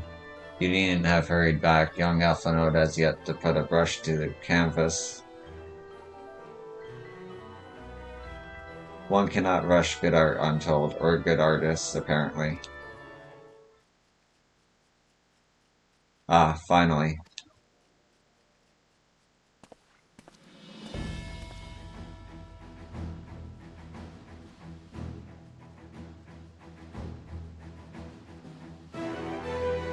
I put together an ensemble out of the garments he chose. Is this satisfactory? Ah, goodness gracious me, that last outfit was precious, but this makes you look positively dashing. You truly are a handsome boy. However am I to decide?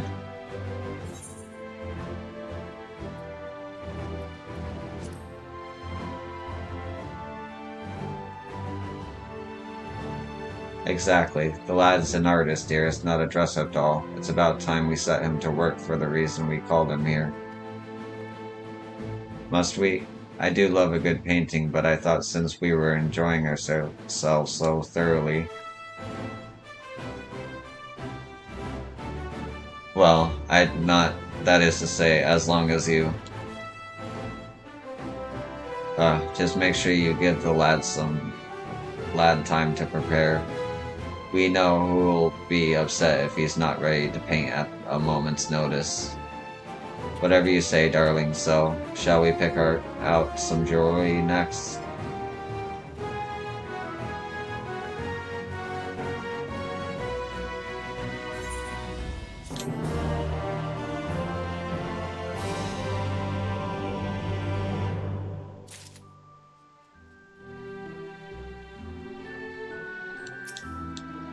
I think Alphanode looks simply precious in the more frilly fashions, but he seems the most comfortable in traveling wear.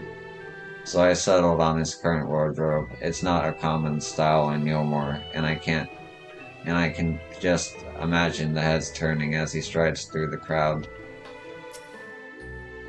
I really must have your mentor concentrate on his art. Our anniversary will be upon us soon, and I promise to have a portrait to commemorate our union.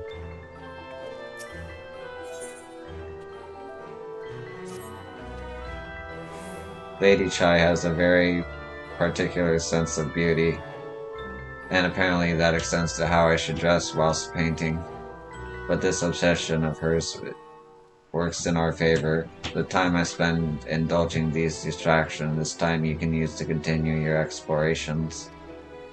For this excursion, I'd like you to delve into the layer below us and sniff out the military headquarters. I'm sure the understory has its own tale to tell.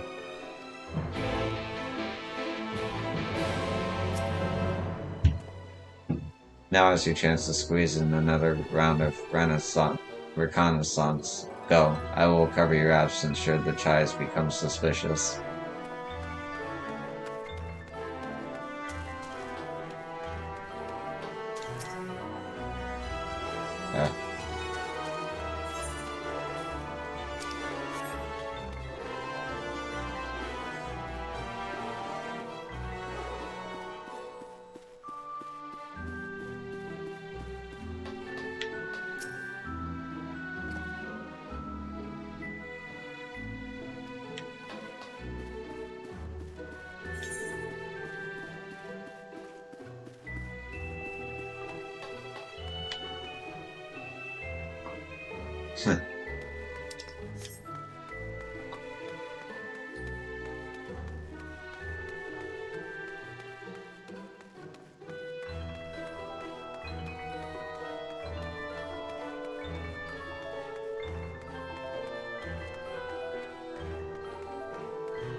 You're one of the bonded, aren't you? Like me. Please, I need your help. My throat, I can't sing anymore. I've been making excuses, but it's just not getting any better. If my patron thinks I'm of no use to him, then I need you to sneak out to the derelicts and describe my condition to Thorwick. Here's a list of symptoms and a hunk of meal to pay for his medicines. Please, I have no one else to turn to.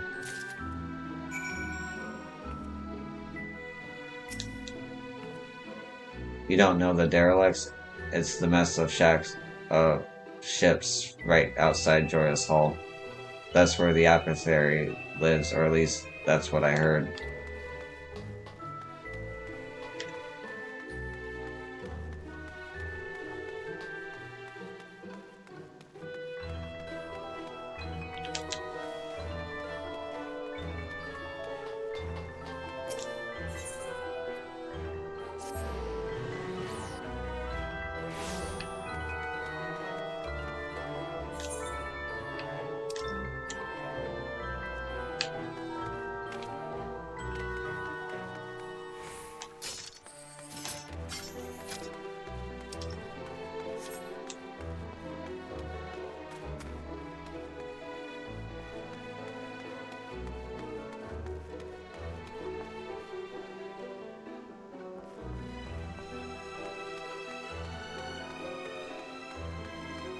Oh. Well.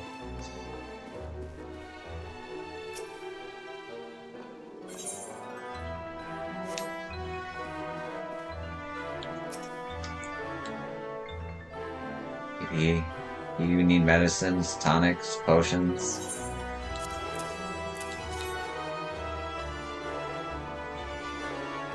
A cure for an ailing voice, is it?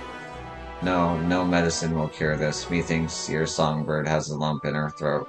It must be cut out, excised, and even then the voice may never heal completely. Poor little songbird. Will they kick her from the nest, I wonder, or simply silence her chirps?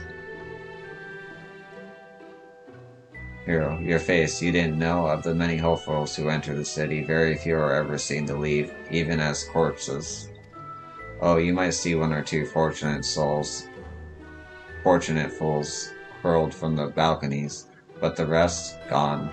A town of nightmares it is, not for the ship's rat, oh, no, no, no.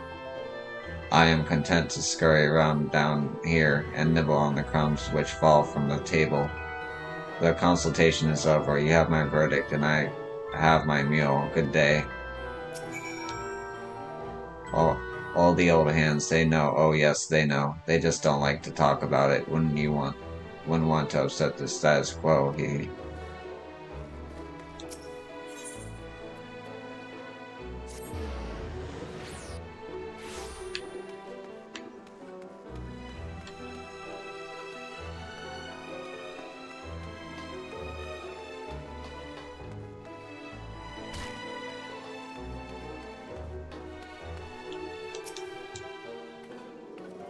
Did you get my medicine?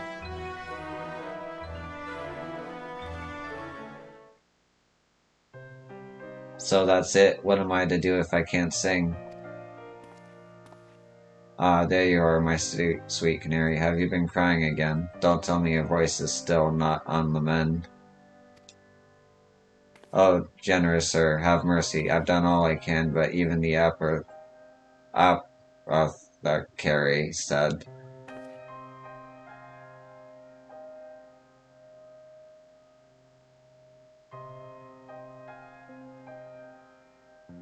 So you've been suffering all this time. I am sorry, my pet. Ooh. Pet. I hadn't realized your affection was this grave, but you needn't fret. I'll not reward your hours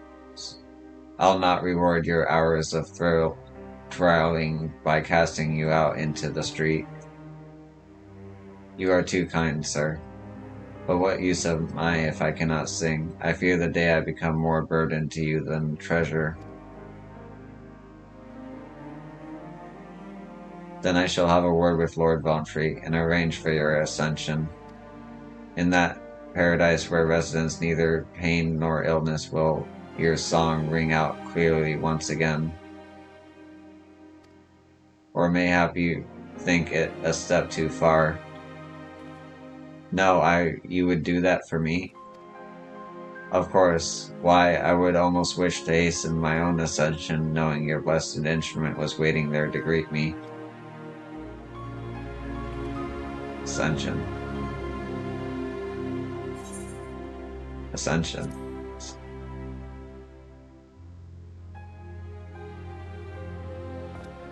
Ah, you must be a new arrival. Allow me to explain.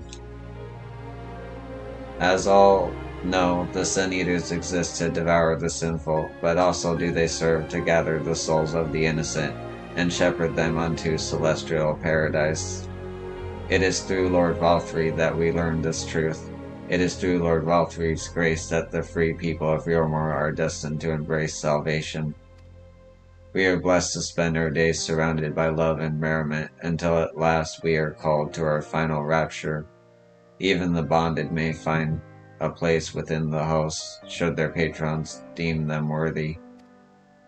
Lord Vauntry truly is a great man, isn't he? Now, if you'll excuse me, we must be on our way. May you find eternal salvation for the compensation you have shown my precious canary.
Oh dears, we really should have found some new gloves. Yes, my love, you're probably right.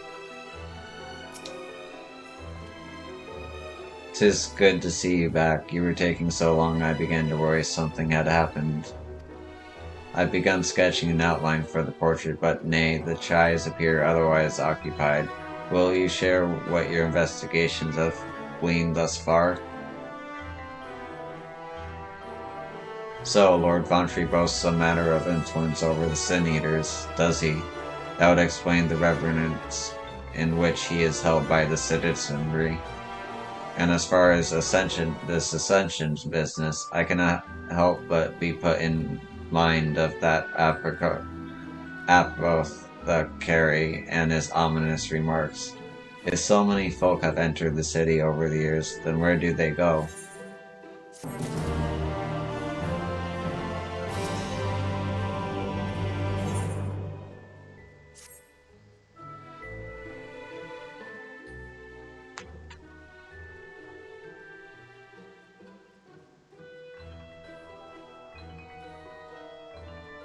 I take my eye off you for one moment and you're chattering away with that assistant of yours. Am I to assume the outline is done then?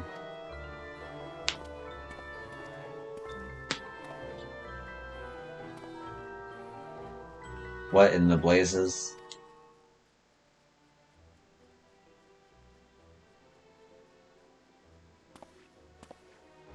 It's so unflattering. Explain yourself, Alphanode. Where is your artistic interpretation? It should invoke images of affluence and nobility and overwhelm the viewer with its boundless beauty. Lord Chai, you stated that this portrait was to commemorate your anniversary, yours being a joyous union. It seemed to me that a realistic portrayal. Realistic? I don't want realism, I want perfection. A spectacle to slacken jaws and weaken knees, that make people cry out in amazement. Now fetch a blank canvas and...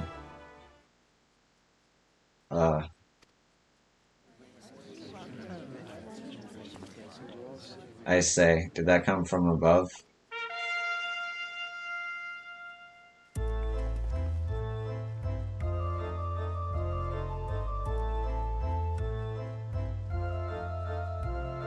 Ladies and gentlemen, your attention please. A tale to make you quiver and your noble blood freeze. There was a civilian on the loose set to ruin our fair city.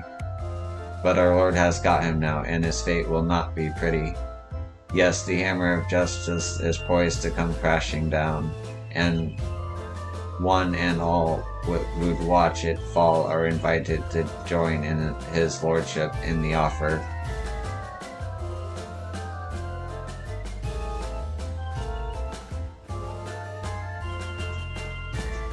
Malcontent? How dreadful. And this man is to face sentencing? That's right. In fact, if you're curious, it might be worth you go along for the experience. The offer they mentioned is part of the emergent, the level above us where Lord Vauntry resides. Ordinarily, you would be barred from entering, but it seems they'll be opening its doors for the next little while. The crown lift will take you up to there. We had better not dawdle then.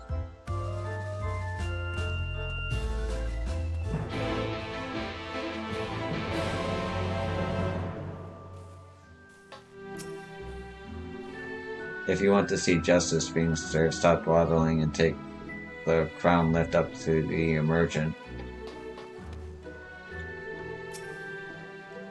You will be careful around the malcontent, won't you? I should so hate for you to come to any harm, although I imagine Lord Vauntry has the villain well under control.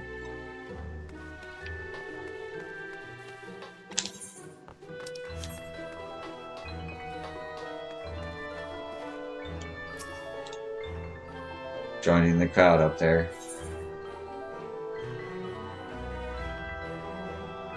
I'm gonna take a little break.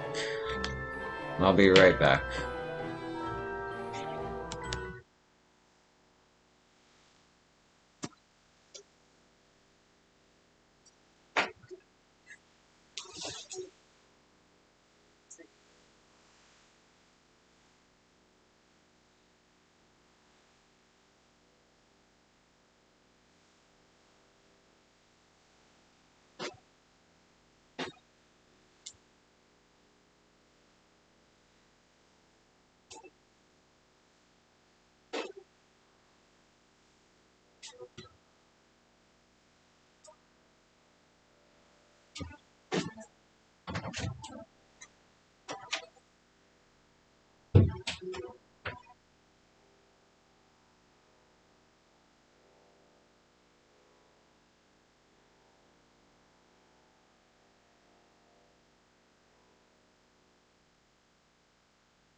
Okay, and I'm back.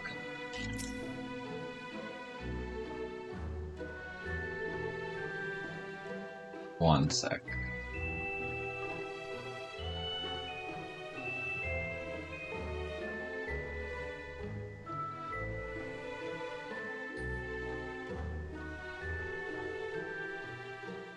Okay.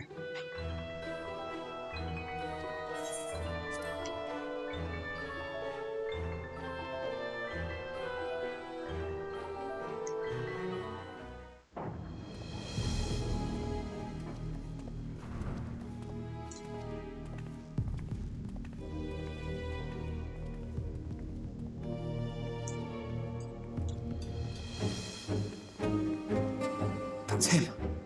That's Vorthri.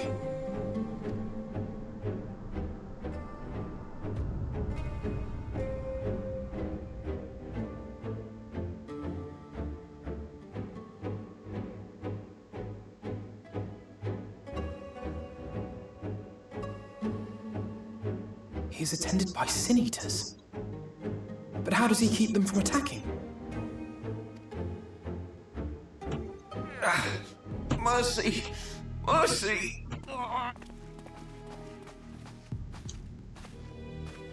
By the 12.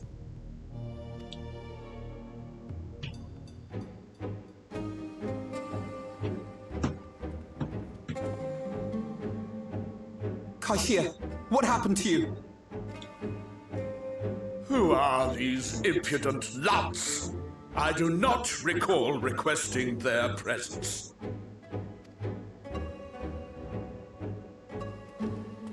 Lord Vorthri, what is the meaning of this? Why is this poor man bleeding to death on your floor?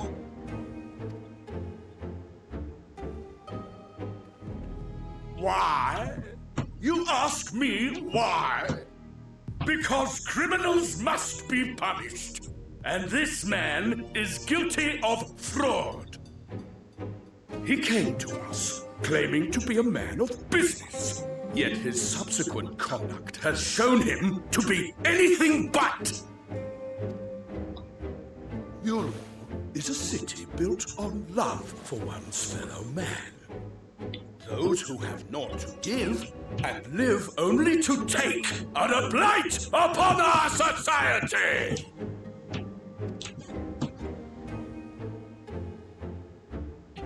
To atone for this crime, I ordered that he fling himself from the balcony. And he had the temerity to weep. Please, my lord, anything but that. What then is a man of mercy to do, but offer the sinner another way to show his contrition? Another way? Meaning what exactly?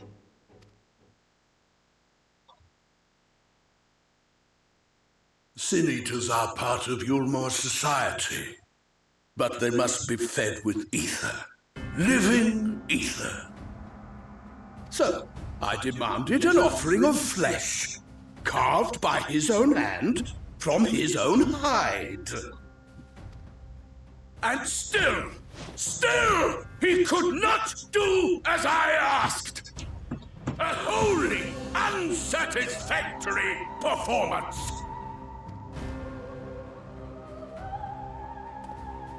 Tis true that Kaishia won his place here by fraud, but his actions were driven only by a desire to share in your paradise. That you would cast him out I could almost accept, but to humiliate him thus, to demand his very life? Is this truly the way of Yulmor?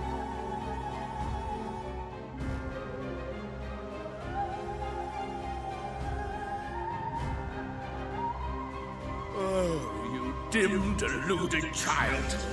Have you ever paused to consider what it takes to maintain such a paradise in this barren, broken world of ours? The guarantee of safety and stability. The knowledge that if one only abides by the rules, one has naught to fear. I alone can offer these things, for I alone can command the Sin-Eaters. and thus am I alone the voice of justice, and any who oppose me, villains to be punished.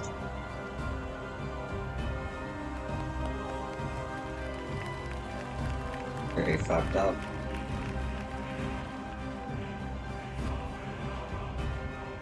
And people call this paradise.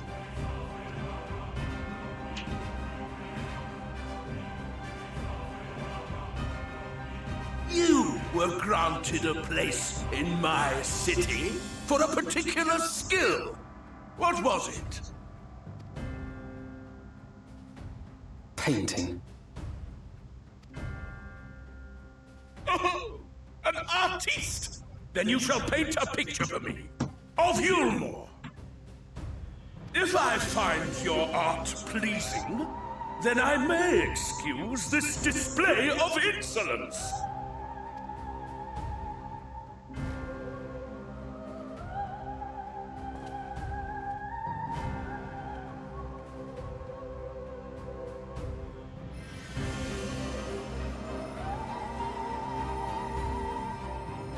Who gave you permission to tend to that criminal's wounds? I told you to paint me a picture!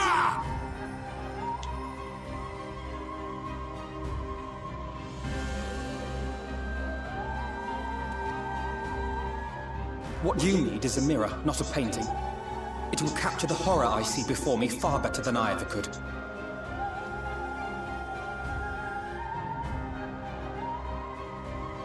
Can you walk? I think so.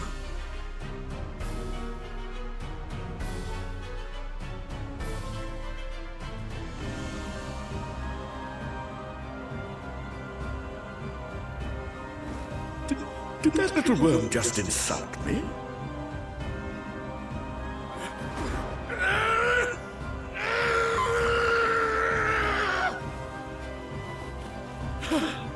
I'll kill them! I'll kill them all! I'll enslave their minds! I'll torment them! Torture them! And tear out their hearts!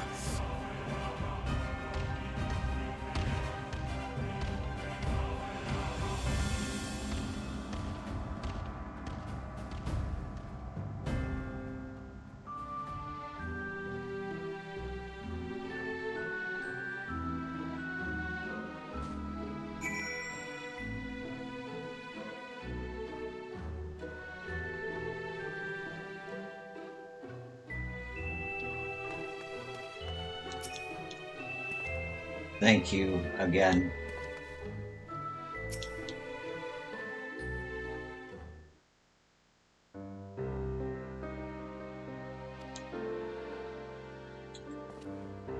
Forgive me. In my anger, I seem to have marched us back outside again.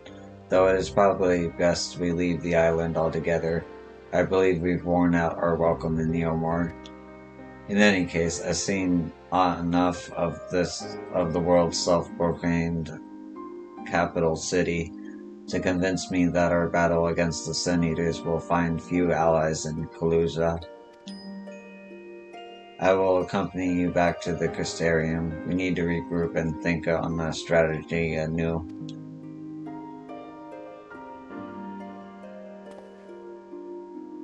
Cassie, here. I have done you a grave disservice. You were hungry and desperate, and I offered you a solution without once considering the risk inherent in you accepting it. If I had but known the price you would be made to pay. You gave me everything I needed to make your idea work. It was me who made a mess of things, not you. But even after all the trouble I caused, you still stepped in and saved me. And now Lord Von3 wants us all dead. Why not come back with us to the Crystarium? I am certain we can find work for you there if you are willing. No, that would just be me leaning on your kindness again. I need to do some thinking, learn how to stand on my own 2 feet. Very well, but you must promise me you'll be careful. The Omorans may yet come looking for us. I'll keep my head down, don't worry. And you take care too. Give me the chance to repay what you've done for me. Alphanode. Lady and Lord and Lady Chai. What in blazes did you do? They have the entire city looking for you. I took a peek at your unfinished portrait, Alphanode. Now I've had many a beautiful and striking picture painted for me, but there was something about your work. It was as if you had caught the very essence of our love and rendered it naked upon the canvas. It was bold, unflinching, and I adored it. Please, you must come back with us and finish what you began. I will speak with Lord Vamfrey and vouch for your character. I'm sure we can smooth over any hard feelings. I am sorry, Lady Chai. There are more important matters to which I must attend.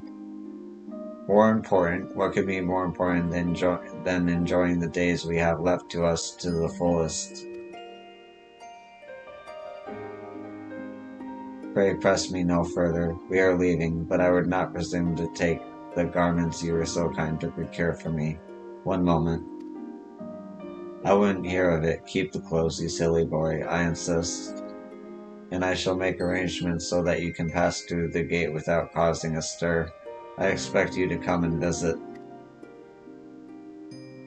I will return, I promise you that. The outrage I witnessed must not go unanswered. The next time we meet, I shall be better prepared to confront the corruption which hides between the glittering facade.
Your search was successful then, good, but give the word and we shall be off. Thank you, my friend, for staying at my side through this whole sordid endeavor. Whilst not quite the joyous outcome I had hoped for, our efforts have nevertheless answered a great many questions. Suffice it to say, our plans for saving the First are unlikely to involve the aid of Lord Vamfrey and his subjects. Come, we must speak with the Exarch and chart a new course. This is far from over.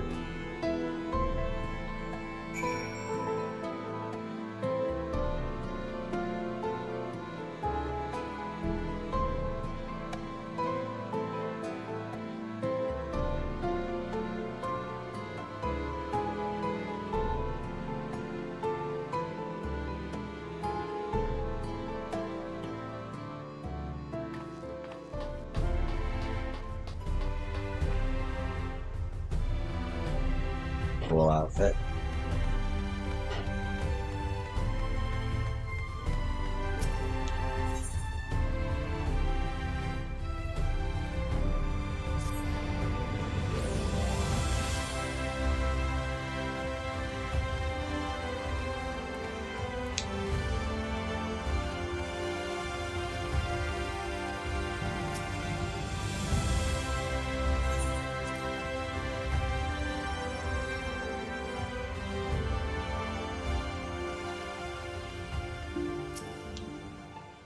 I see you reunited with my brother as well. I'd dearly love to hear how that story went. I am told you and Alphinaud carried out his scheme to infiltrate Eelmore. I would ask what you thought of its space amusements, but I doubt you are eager to relive the experience. It's good to be back amongst friends, not to mention my dear sister. I have not seen her for some time, but I gather she is keen to press on with our plans as I am. And you've seen quite a lot of the First yourself now, more than enough to appreciate the scale of the obstacles we face. Let us lay our discoveries before the Exarch and discuss what must be done.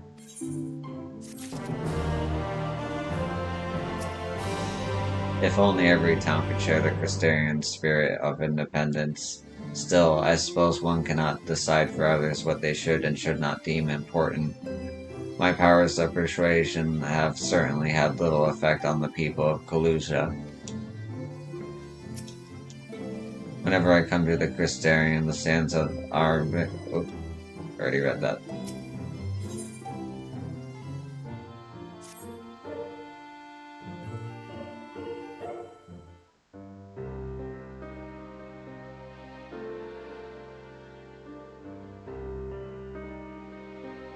And so you return. Have you gained a better understanding of the crisis now faced by the First? Better is not the word I would use. Some lands may have been spared the flood, but the survivors live only to suffer. There seems no end to the horrors inflicted by the Sin Eaters. Indeed. Those abominations are a calamity in their own right. And I can well imagine how hopeless the task of eradicating them must seem to you. But after countless battles and untold sacrifice, we have identified a potential weakness. Sin Eaters are drawn to serve the strongest of their kind, a class of creature we call Light Wardens. And from what we have been able to ascertain, only a handful of these entities exist.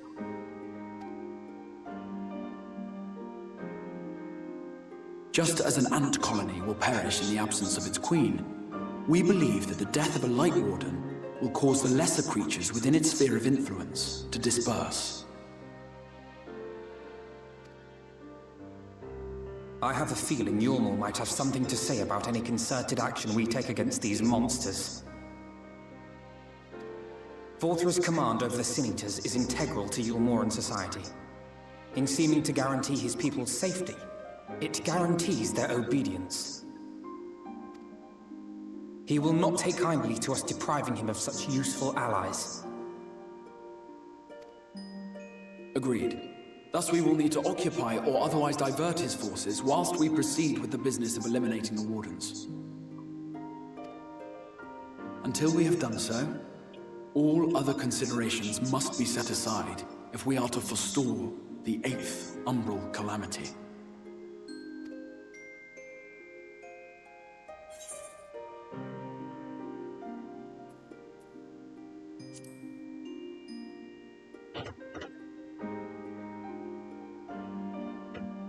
Your uncertainty is understandable, given the circumstances. Perhaps a more detailed explanation is in order. To begin at the beginning, then.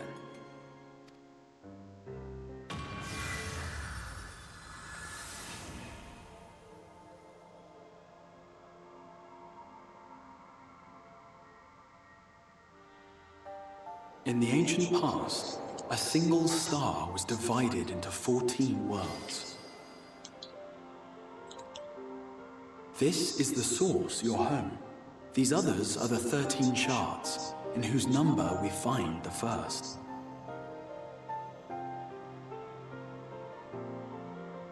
Though physically separate, they retain a connection to each other, and with the source especially. Now, let us assume that a given element in one of the shards attains abnormal ascendancy. Just as water will flow from the highest point to the lowest, the excess energy will begin trickling into the source.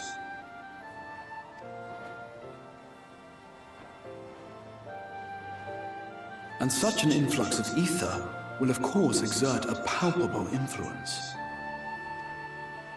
If the element in question were fire, then drought and wildfires might ensue. If it were ice, one might expect the weather to turn bitterly cold. Very Final Fantasy V. As ether continues to pour in, such phenomena will become more and more extreme, until eventually, a single, untimely event triggers a disaster which cracks the barrier dividing the two worlds.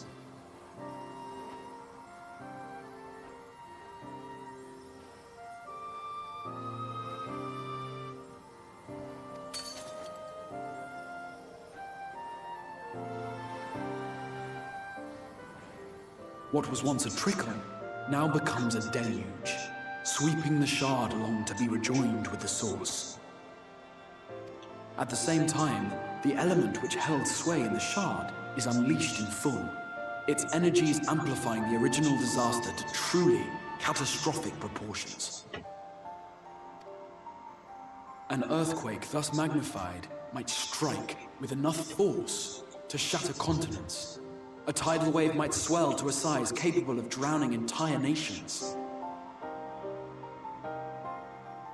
These devastating events are what we refer to as umbral calamities. 7 times has a calamity befallen the source. 7 times has a shard been absorbed.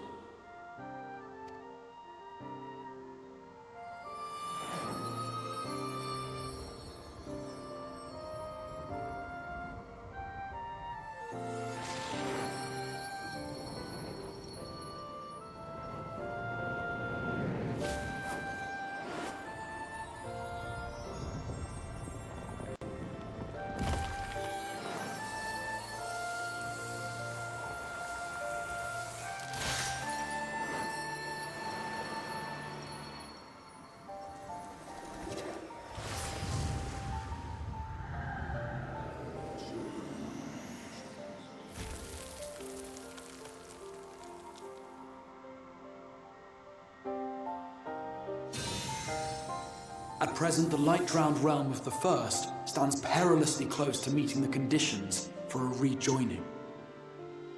It is the Sin Eaters who are to blame for the Light's continued dominance. In addition to attracting their lesser kin, the Light Wardens I mentioned earlier radiate ether, saturating every corner of their territory with light. Even here in the flood-spared region of Norvrant, their influence is strong enough to banish night from the sky. Thus, if we are to restore balance to the First and head off a potential calamity, it is imperative that we put each and every Light Warden to the sword. We've been doing our best to take the fight to the enemy ever since we first heard the Exarch's explanation. Though we have yet to claim any meaningful victories if truth be told. Apart from being confoundingly elusive, the Light Wardens possess a troublesome quality which compelled us to delay our plans until such time as you arrived.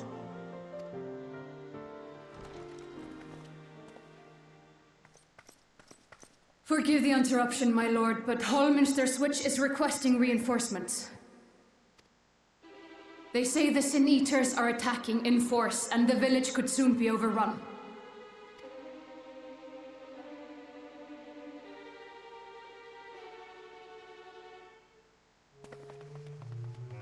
Alert the guard. We should be prepared in case the fighting reaches the Crystarium. You have command of our forces in the field, Captain, but hold off on entering the town until I arrive. That goes for Alphino and Alize as well. My lord.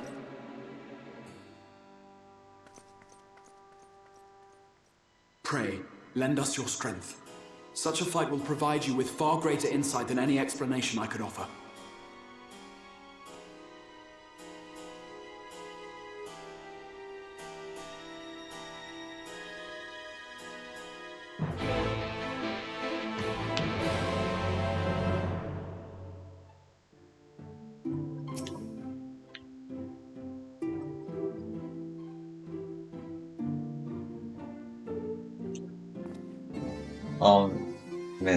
Hold Minister's switch is in the north of Lakeland, so we had best make haste with our preparations. In fact, meet me outside the Crystarium at the crossroads northwest of the Ansor Gate, and I shall lead you there myself.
Nice little detail.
Okay.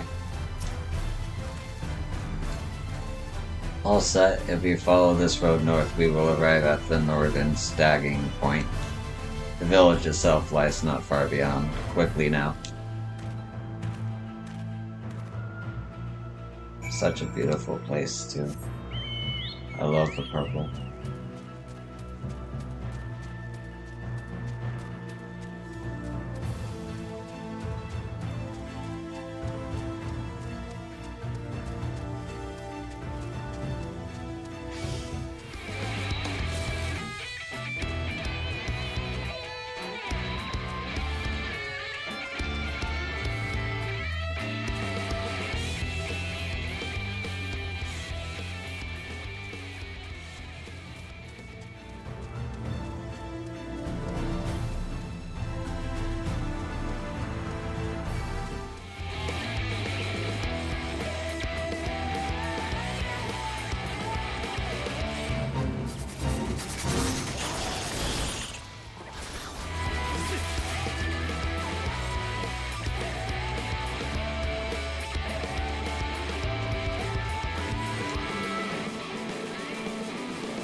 You're here. Why are we heading in?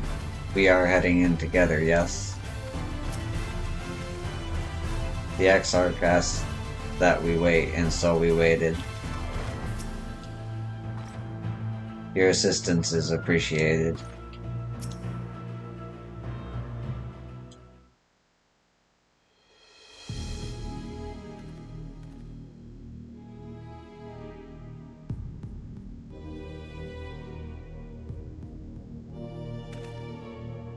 Hallman, Mr. Switch is past these gates and through the woods.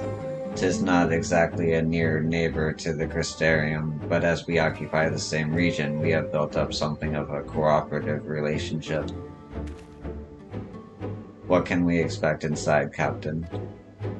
The town is beset by a swarm unlike any we have seen in recent years. We did our best to evacuate the villagers, but as many as half remain. Judging by the number of eaters present, we have a good reason to believe that a light warden leads the attack. How convenient. It seems we'll have our chance to slay a warden sooner than we expected.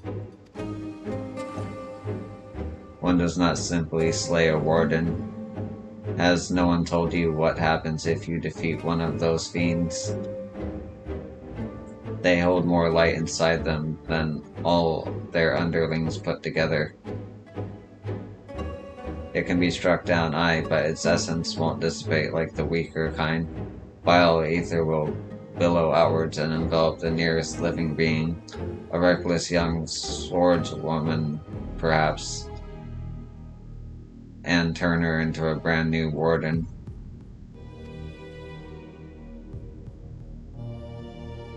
Ah, well, you can leave that particular quandary to us. I may ask that the guards stand down and allow us to engage this leader of eaters alone.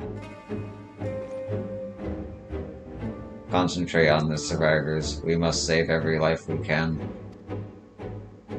But what if...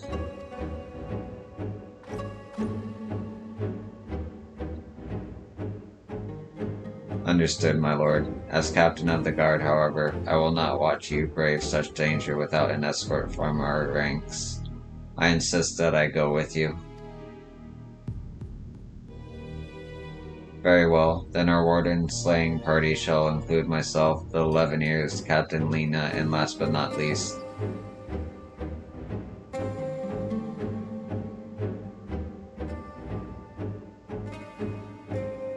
a formidable group indeed. Into Helmester we go. Once we reach the Light Warden, do not hold back. We strike to kill.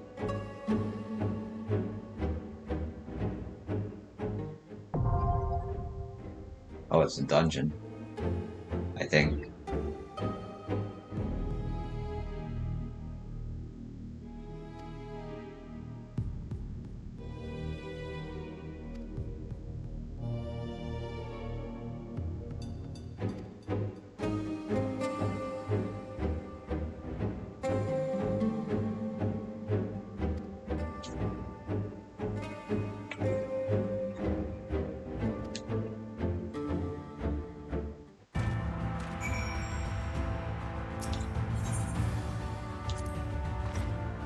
Destroy a Light Warden for good. If it's possible now, then why not before? Whatever the Exarch believes, I will force a retreat if I deem it necessary. I did not become captain of the guard by being meek or weak.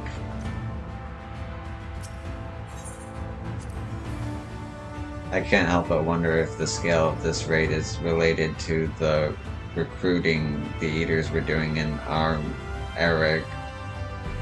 Not that it matters. After all, the combat I saw there, I'm more than ready to test my magics against one of these greater abominations.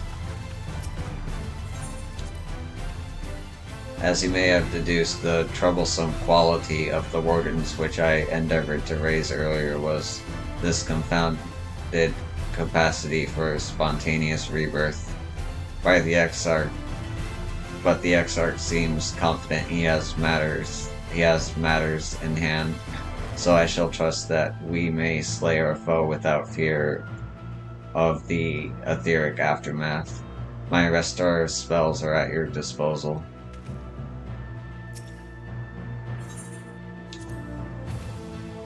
Command of this sort is yours. Though I am not as spry as I once was, I hope my long years of experience will serve you in some capacity. I can wield spells to heal or harm, or even fashion an arcane shield and sword. Should we have need of a defensive wall, simply say the word.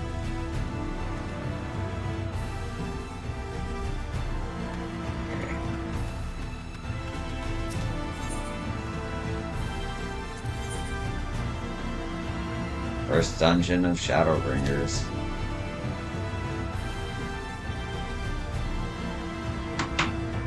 I'll be right back with the dungeon.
Okay. And we're back.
Oh, it's her.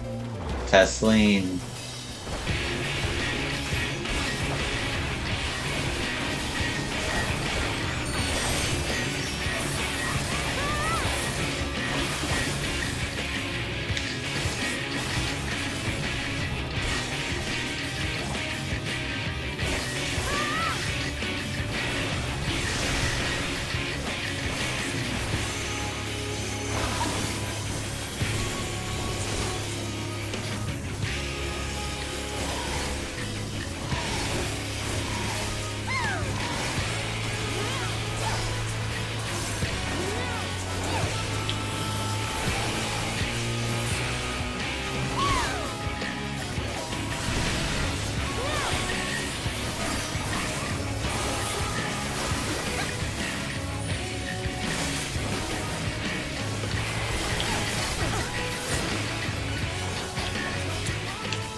Oh shit.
rest well, Alizé.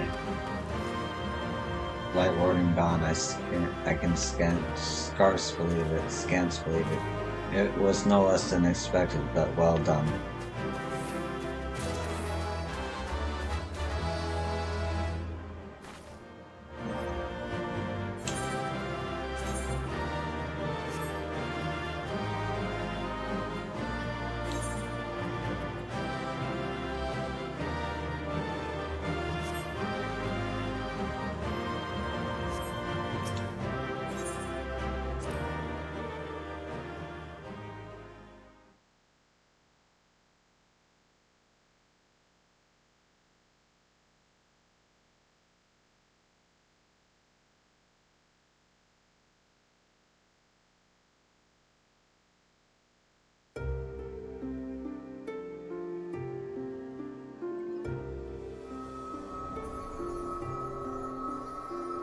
It's releasing its ether! Fall back!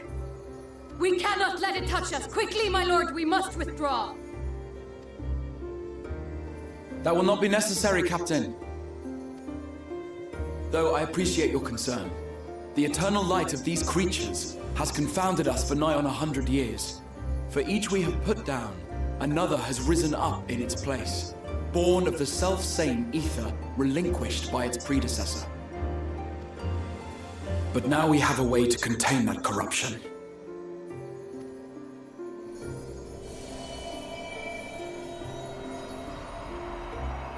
The blessing of light, and the hero who wields it now stands before you.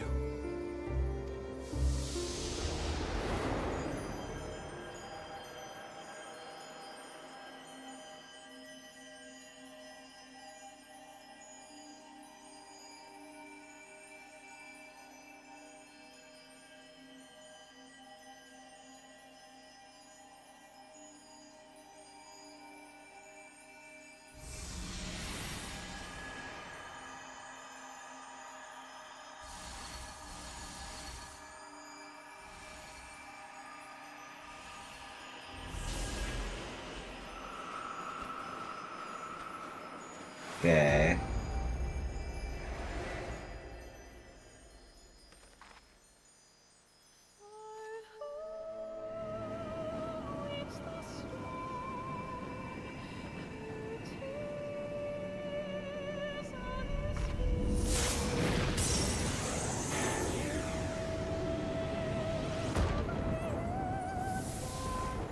So... Behold! The monster's power is broken, and the world, twisted by its touch, returns to its rightful form.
Scar.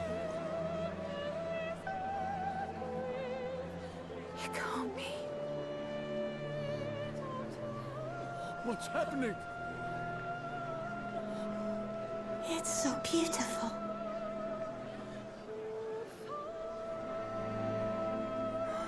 The sunless sea. The warrior of darkness has come.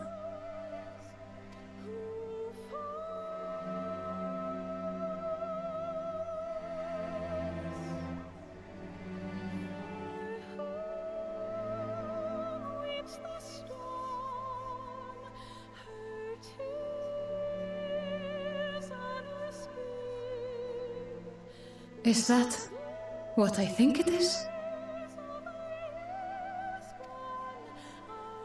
The night sky. As it should be. Who are you people?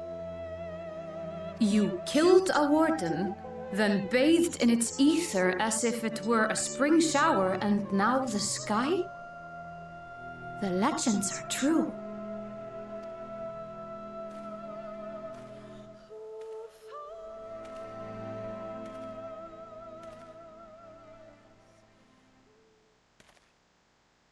My lord? How many years have I waited for this moment? For the one possessed of her blessing. For you. You have vanquished the Light Warden of Lakeland, and for the first time in a century, darkness has returned to the mantle of night. Without the ever-present light to sustain them, the Sin Eaters will have no choice but to retreat. Yet our victory is far from complete.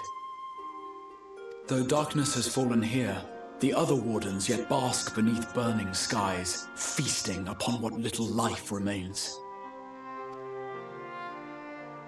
Even should it cost me all I have, I would see each and every one of them slain, that this world might be spared from oblivion. Not only for the first, but for the source as well. Save one, and we save the other. But, be that as it may, I concede it was wrong of me to summon you to this fight against your will.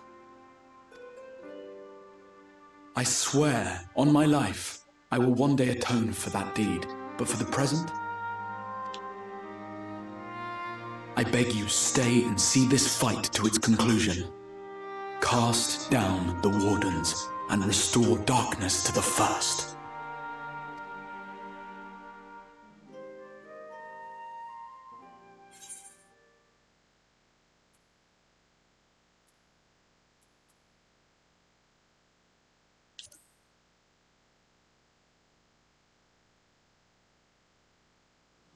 On behalf of the first, I offer you my deepest thanks. I understand there is much at stake here, Exarch, but why do you risk yourself so readily? It must have been a dangerous drain on your ether to summon even one person across the rift. I do it for my people, of course. To give the Crystarium the tomorrow it deserves. That is true now, yes, but the city had yet to be built when you first called forth the Crystal Tower. I'm simply curious to know what prompted you to commit yourself so completely to this particular course.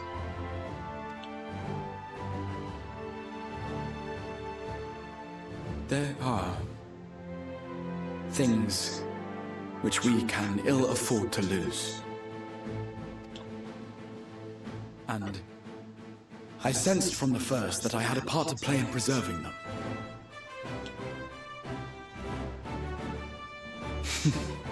Forgive me. I fear the events of the day may have taken their toll. Despite appearances, I am an old man.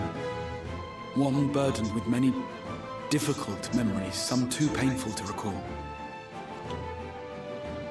Well then, I'm sorry for pressing you. It's a family failing, I'm afraid. One which has served us well more often than not.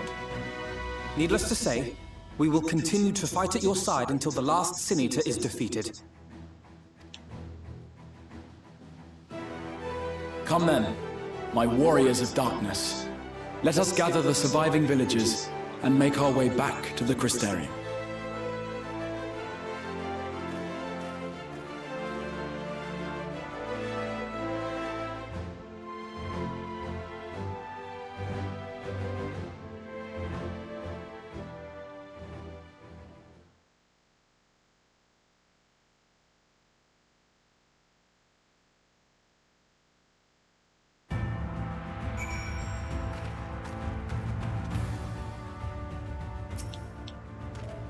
Without that constant glare, Lakeland seems an entirely different place.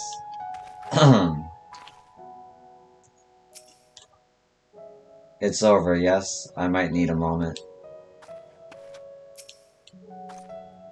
It's as if the sky itself had disappeared into the heavens. If I didn't have Wounded to tend to, I'd never stop staring.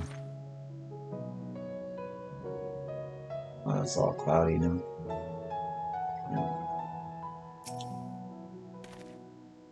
How quickly you have justified my faith in you. So many lives saved, and the sky itself heralds your success. A single victory in a larger struggle, perhaps, but a momentous one nonetheless.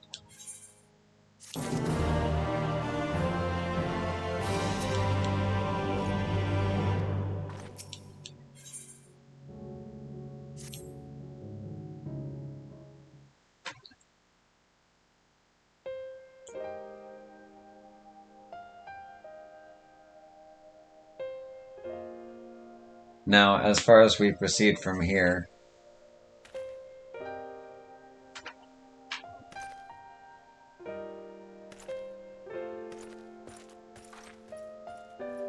the villagers we evacuated earlier have arrived safely in the Crystarium. They seem to be accepting their situation for the moment. Most folk are far too distracted by the sky to worry about wounds or lost homes. They will whisper and wonder if the Warrior of Darkness has come. 'Tis to be expected. Yo, I must ask a favor of you. Would you be so kind as to conceal your involvement in this endeavor for the time being? Seeing the light received from Lakeland is a momentous occasion, and many will be swept up in a maelstrom of excitement and confusion. Should you come forth as the legendary Warrior of Darkness, I fear that, no matter how good your intentions, such an appearance would throw the city into disarray. I find myself in agreement with the Exarch, although my concerns are more focused on Yulmore. It may be best if you maintain a low profile until we see how Vothri responds to all of this.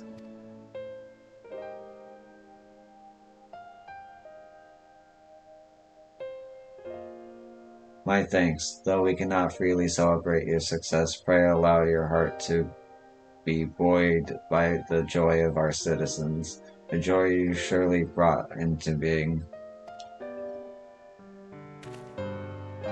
And I must ask the same discretion of you, Captain. 'Tis my intention to share with our people the tale of a great warrior who stood in defiance of the Sin Eaters.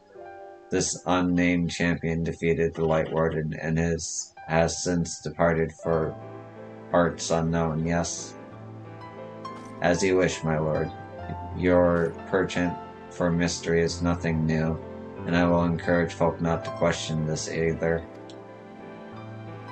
Although I expect to be told the whole truth of it one day, about all of you. With that settled, I shall return to the Crystarium and make an address to the people. These explanations and adjustments will consume much of my time, so pray take the opportunity to rest and recover from your exploits, and to think you'll not even need to shutter the windows to enjoy a dark and peaceful night's sleep.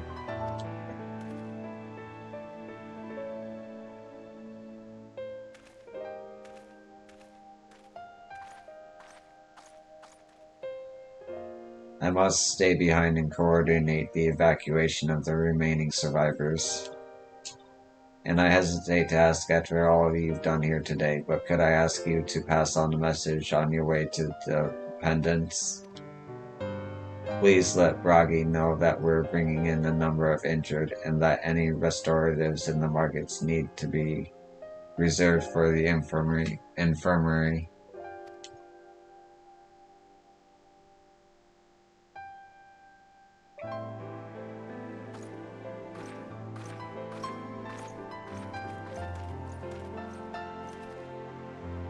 We should start making our own way back to the Crystarium. Slowly, mind you, it wouldn't do to arrive too soon after the Exarch. I'm staying behind as well. There's something I need to check on in Hall Minister. We already went through the village top to bottom, Alize. We should all take the chance to rest, you included. I knew one of those eaters, and I can't just not now. I can't rest, not now.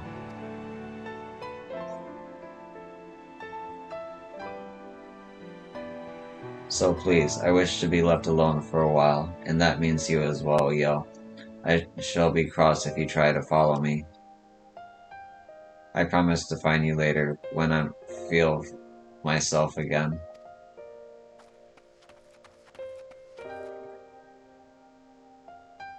Just you and me then, shall we?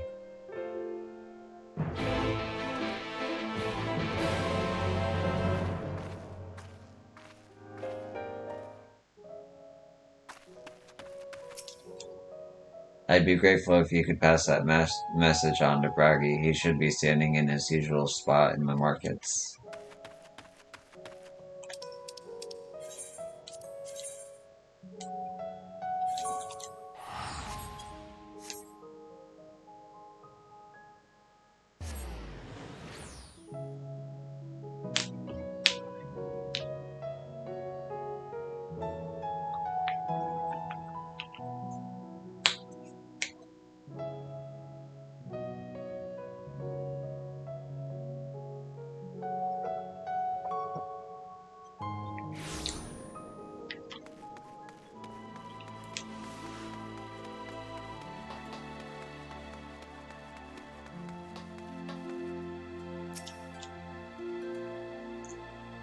Well, the Crystallarium seems relatively ordered, wouldn't you say? The Exarch's speech must have been reassuring to hear. On the contrary, there is something jubilant in the air. I have a feeling this night won't be quite as peaceful as our hooded friend predicted. I think I shall take a brief stroll around town before retiring to my chambers. Once you've discharged your duty to Bragi, I suggest you do the same. Sleep well, Yo. I hope untroubled dreams find you and Alize both.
Oh, it's too far back.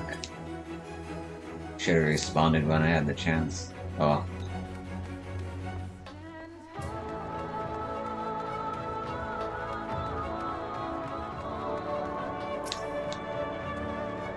Hi, what can I do for you? Looking to buy a lantern like every other stumbling soul in the city?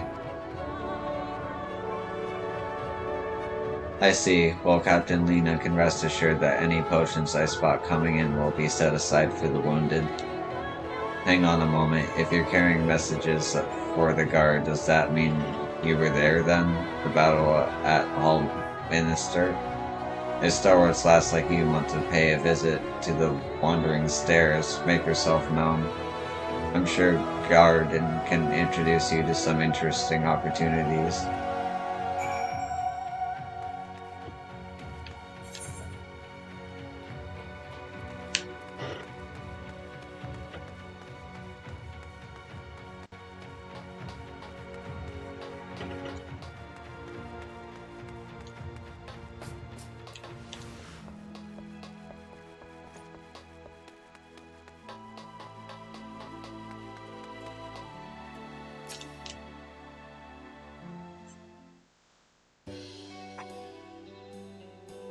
Ooh.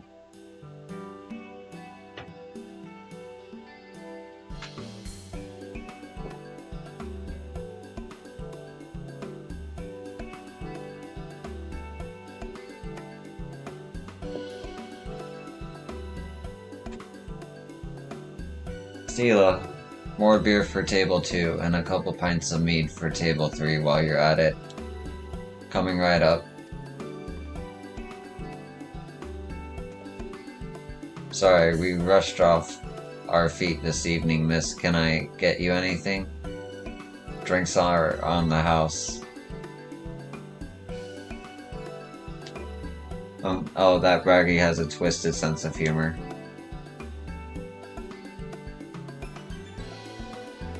Ah, to think he'd send you to meet me at a time like this. Excuse me. The first real night in near 100 years has folk all riled up and then some. What's more, there was that eater business at Hallminster Switch. They say a Light Warden was destroyed without a damn trace, and it was the Warrior of Darkness who did the deed. I really must apologize for Gilnard. He's been almost as rowdy as our customers, and that's no small feat. A lot of our regulars are bounty hunters, you see. They mostly go after eaters, and the rumor of the warrior's appearance was the spark for their kindling. You know how the weak eaters are drawn to the strong ones, right? Aye, they swarm like angry bees around the queen. You need look no further than Hallminster for proof of that. But attacks on that scale don't happen every day. Praise the blessed shadow. No, the more common threats are the strays. No one knows why, but every now and again an eater will leave the pack and troop to prowl alone. Those are the ones you run into on the road if your luck is foul. They're a danger to everyone, so the settlement council puts bounties on their heads.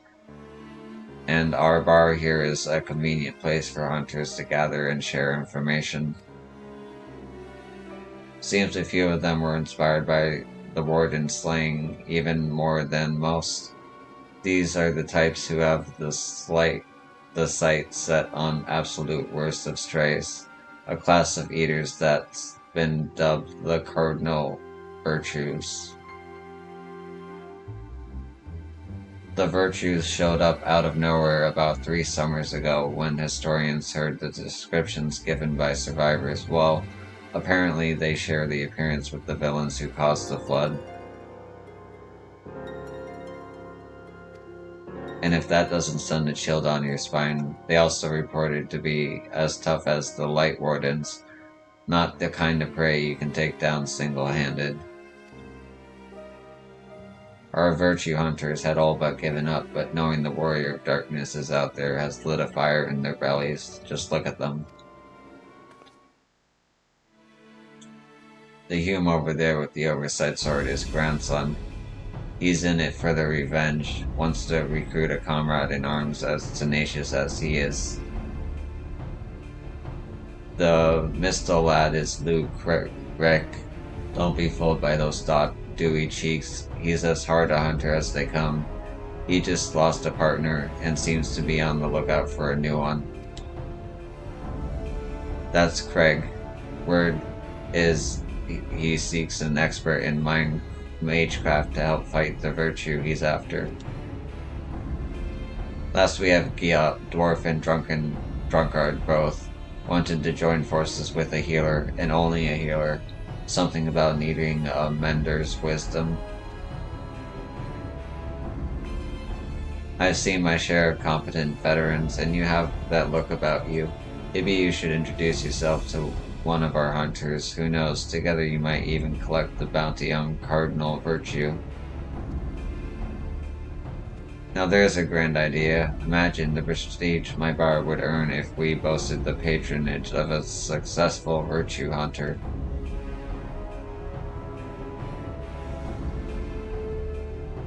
Okay, role quests are different in this expansion.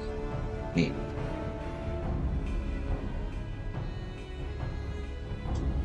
And I need to beat one of them fully to beat Shadowbringers. Okay.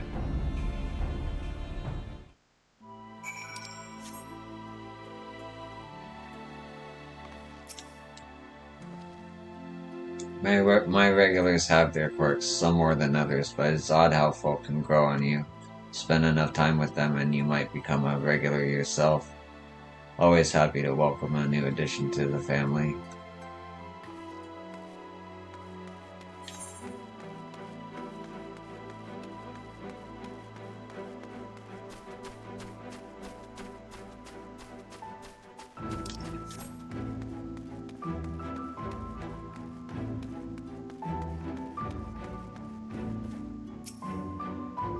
Welcome back, miss.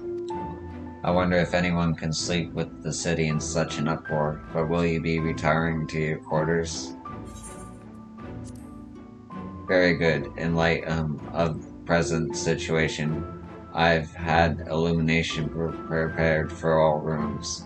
No need to rush to the markets for lanterns or candles. Have a pleasant rest, miss.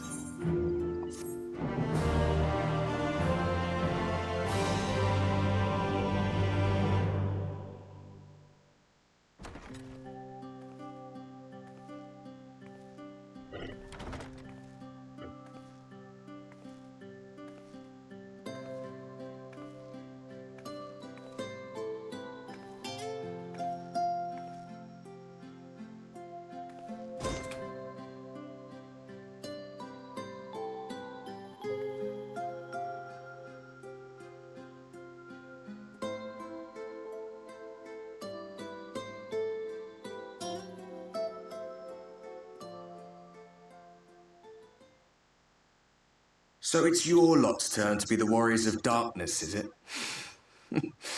It's funny how things work out.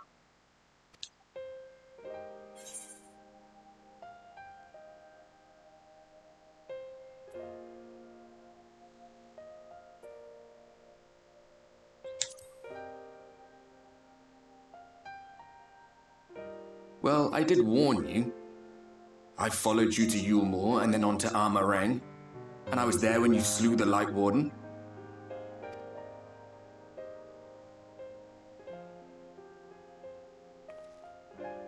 Those white-haired twins who were with you. I remember them from our battle in the Source. Are they your friends then? Through thick and thin?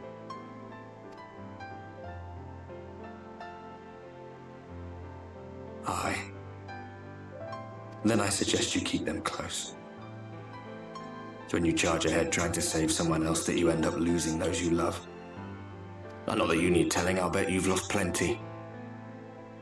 But I wonder, what will it cost you this time? I don't remember when it was that I learned regret wasn't worth the bother. You get numb to it all over the years. The lost comrades, the broken promises, the abandoned principles. Just more nagging burdens to ignore.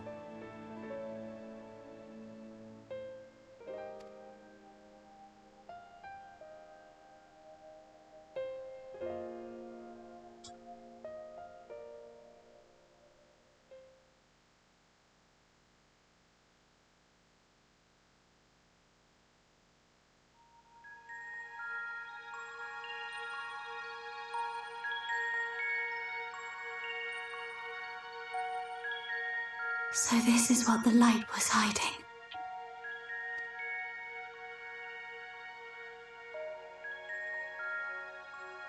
She's here. I must go to her.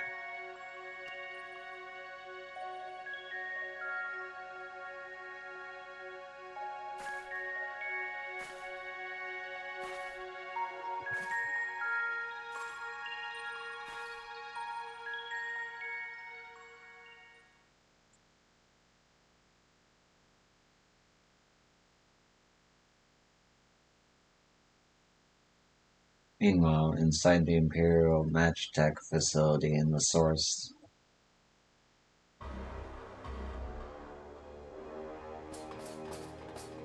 Intruders!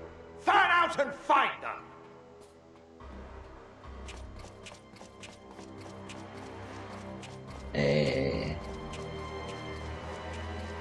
Out of my way!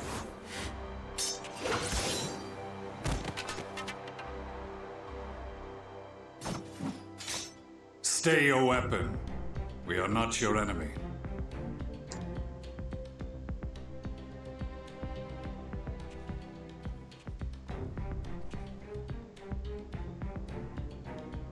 When the alarm sounded, I wondered what we had done to betray our presence.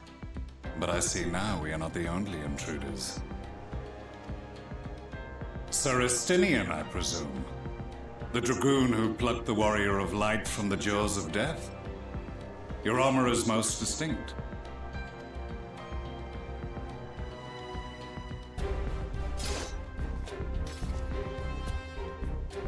Much as yours once was. But even without it, I see a former legator still has eyes and ears in unexpected places. Van Baelsar, in the flesh.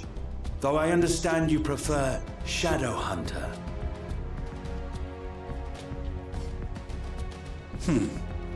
You are in contact with the Scions, I take it.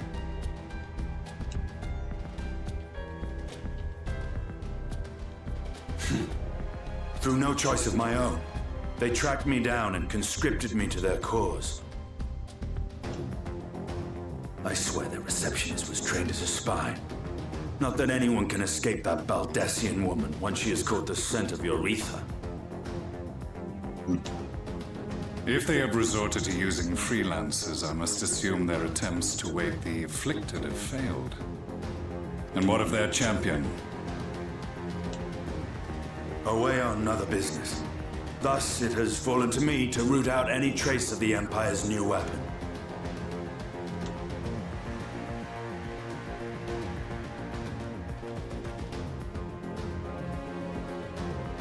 If it is Black Rose you seek, you are too late.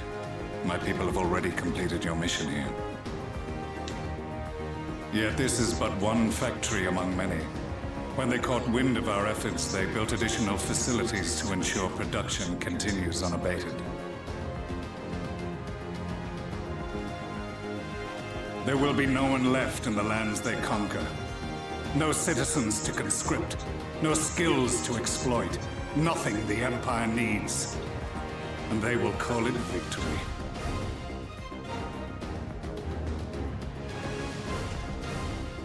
What exactly does this Black Rose do?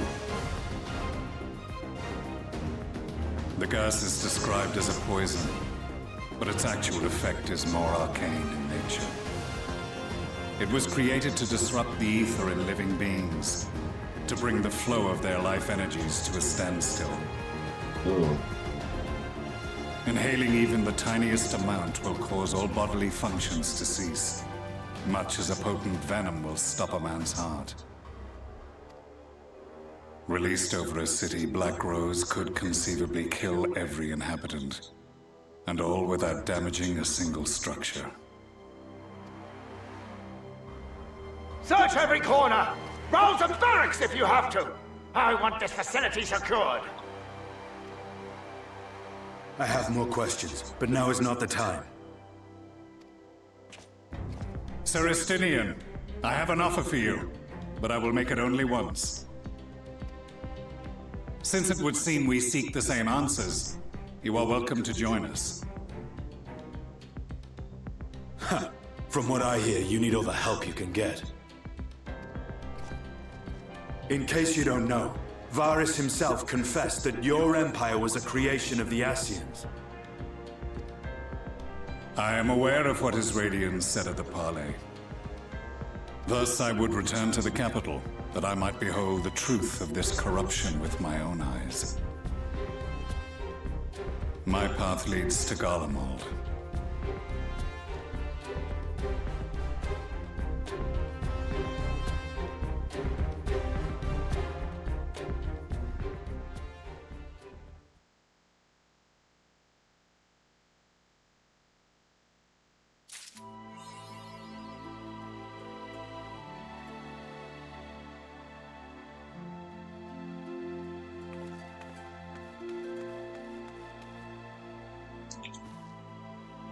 Okay. How long have I been streaming for? 4 hours, 17 minutes. Well, I'm gonna call it here. Thanks for watching, as always, and I hope to see you in the next one. Peace.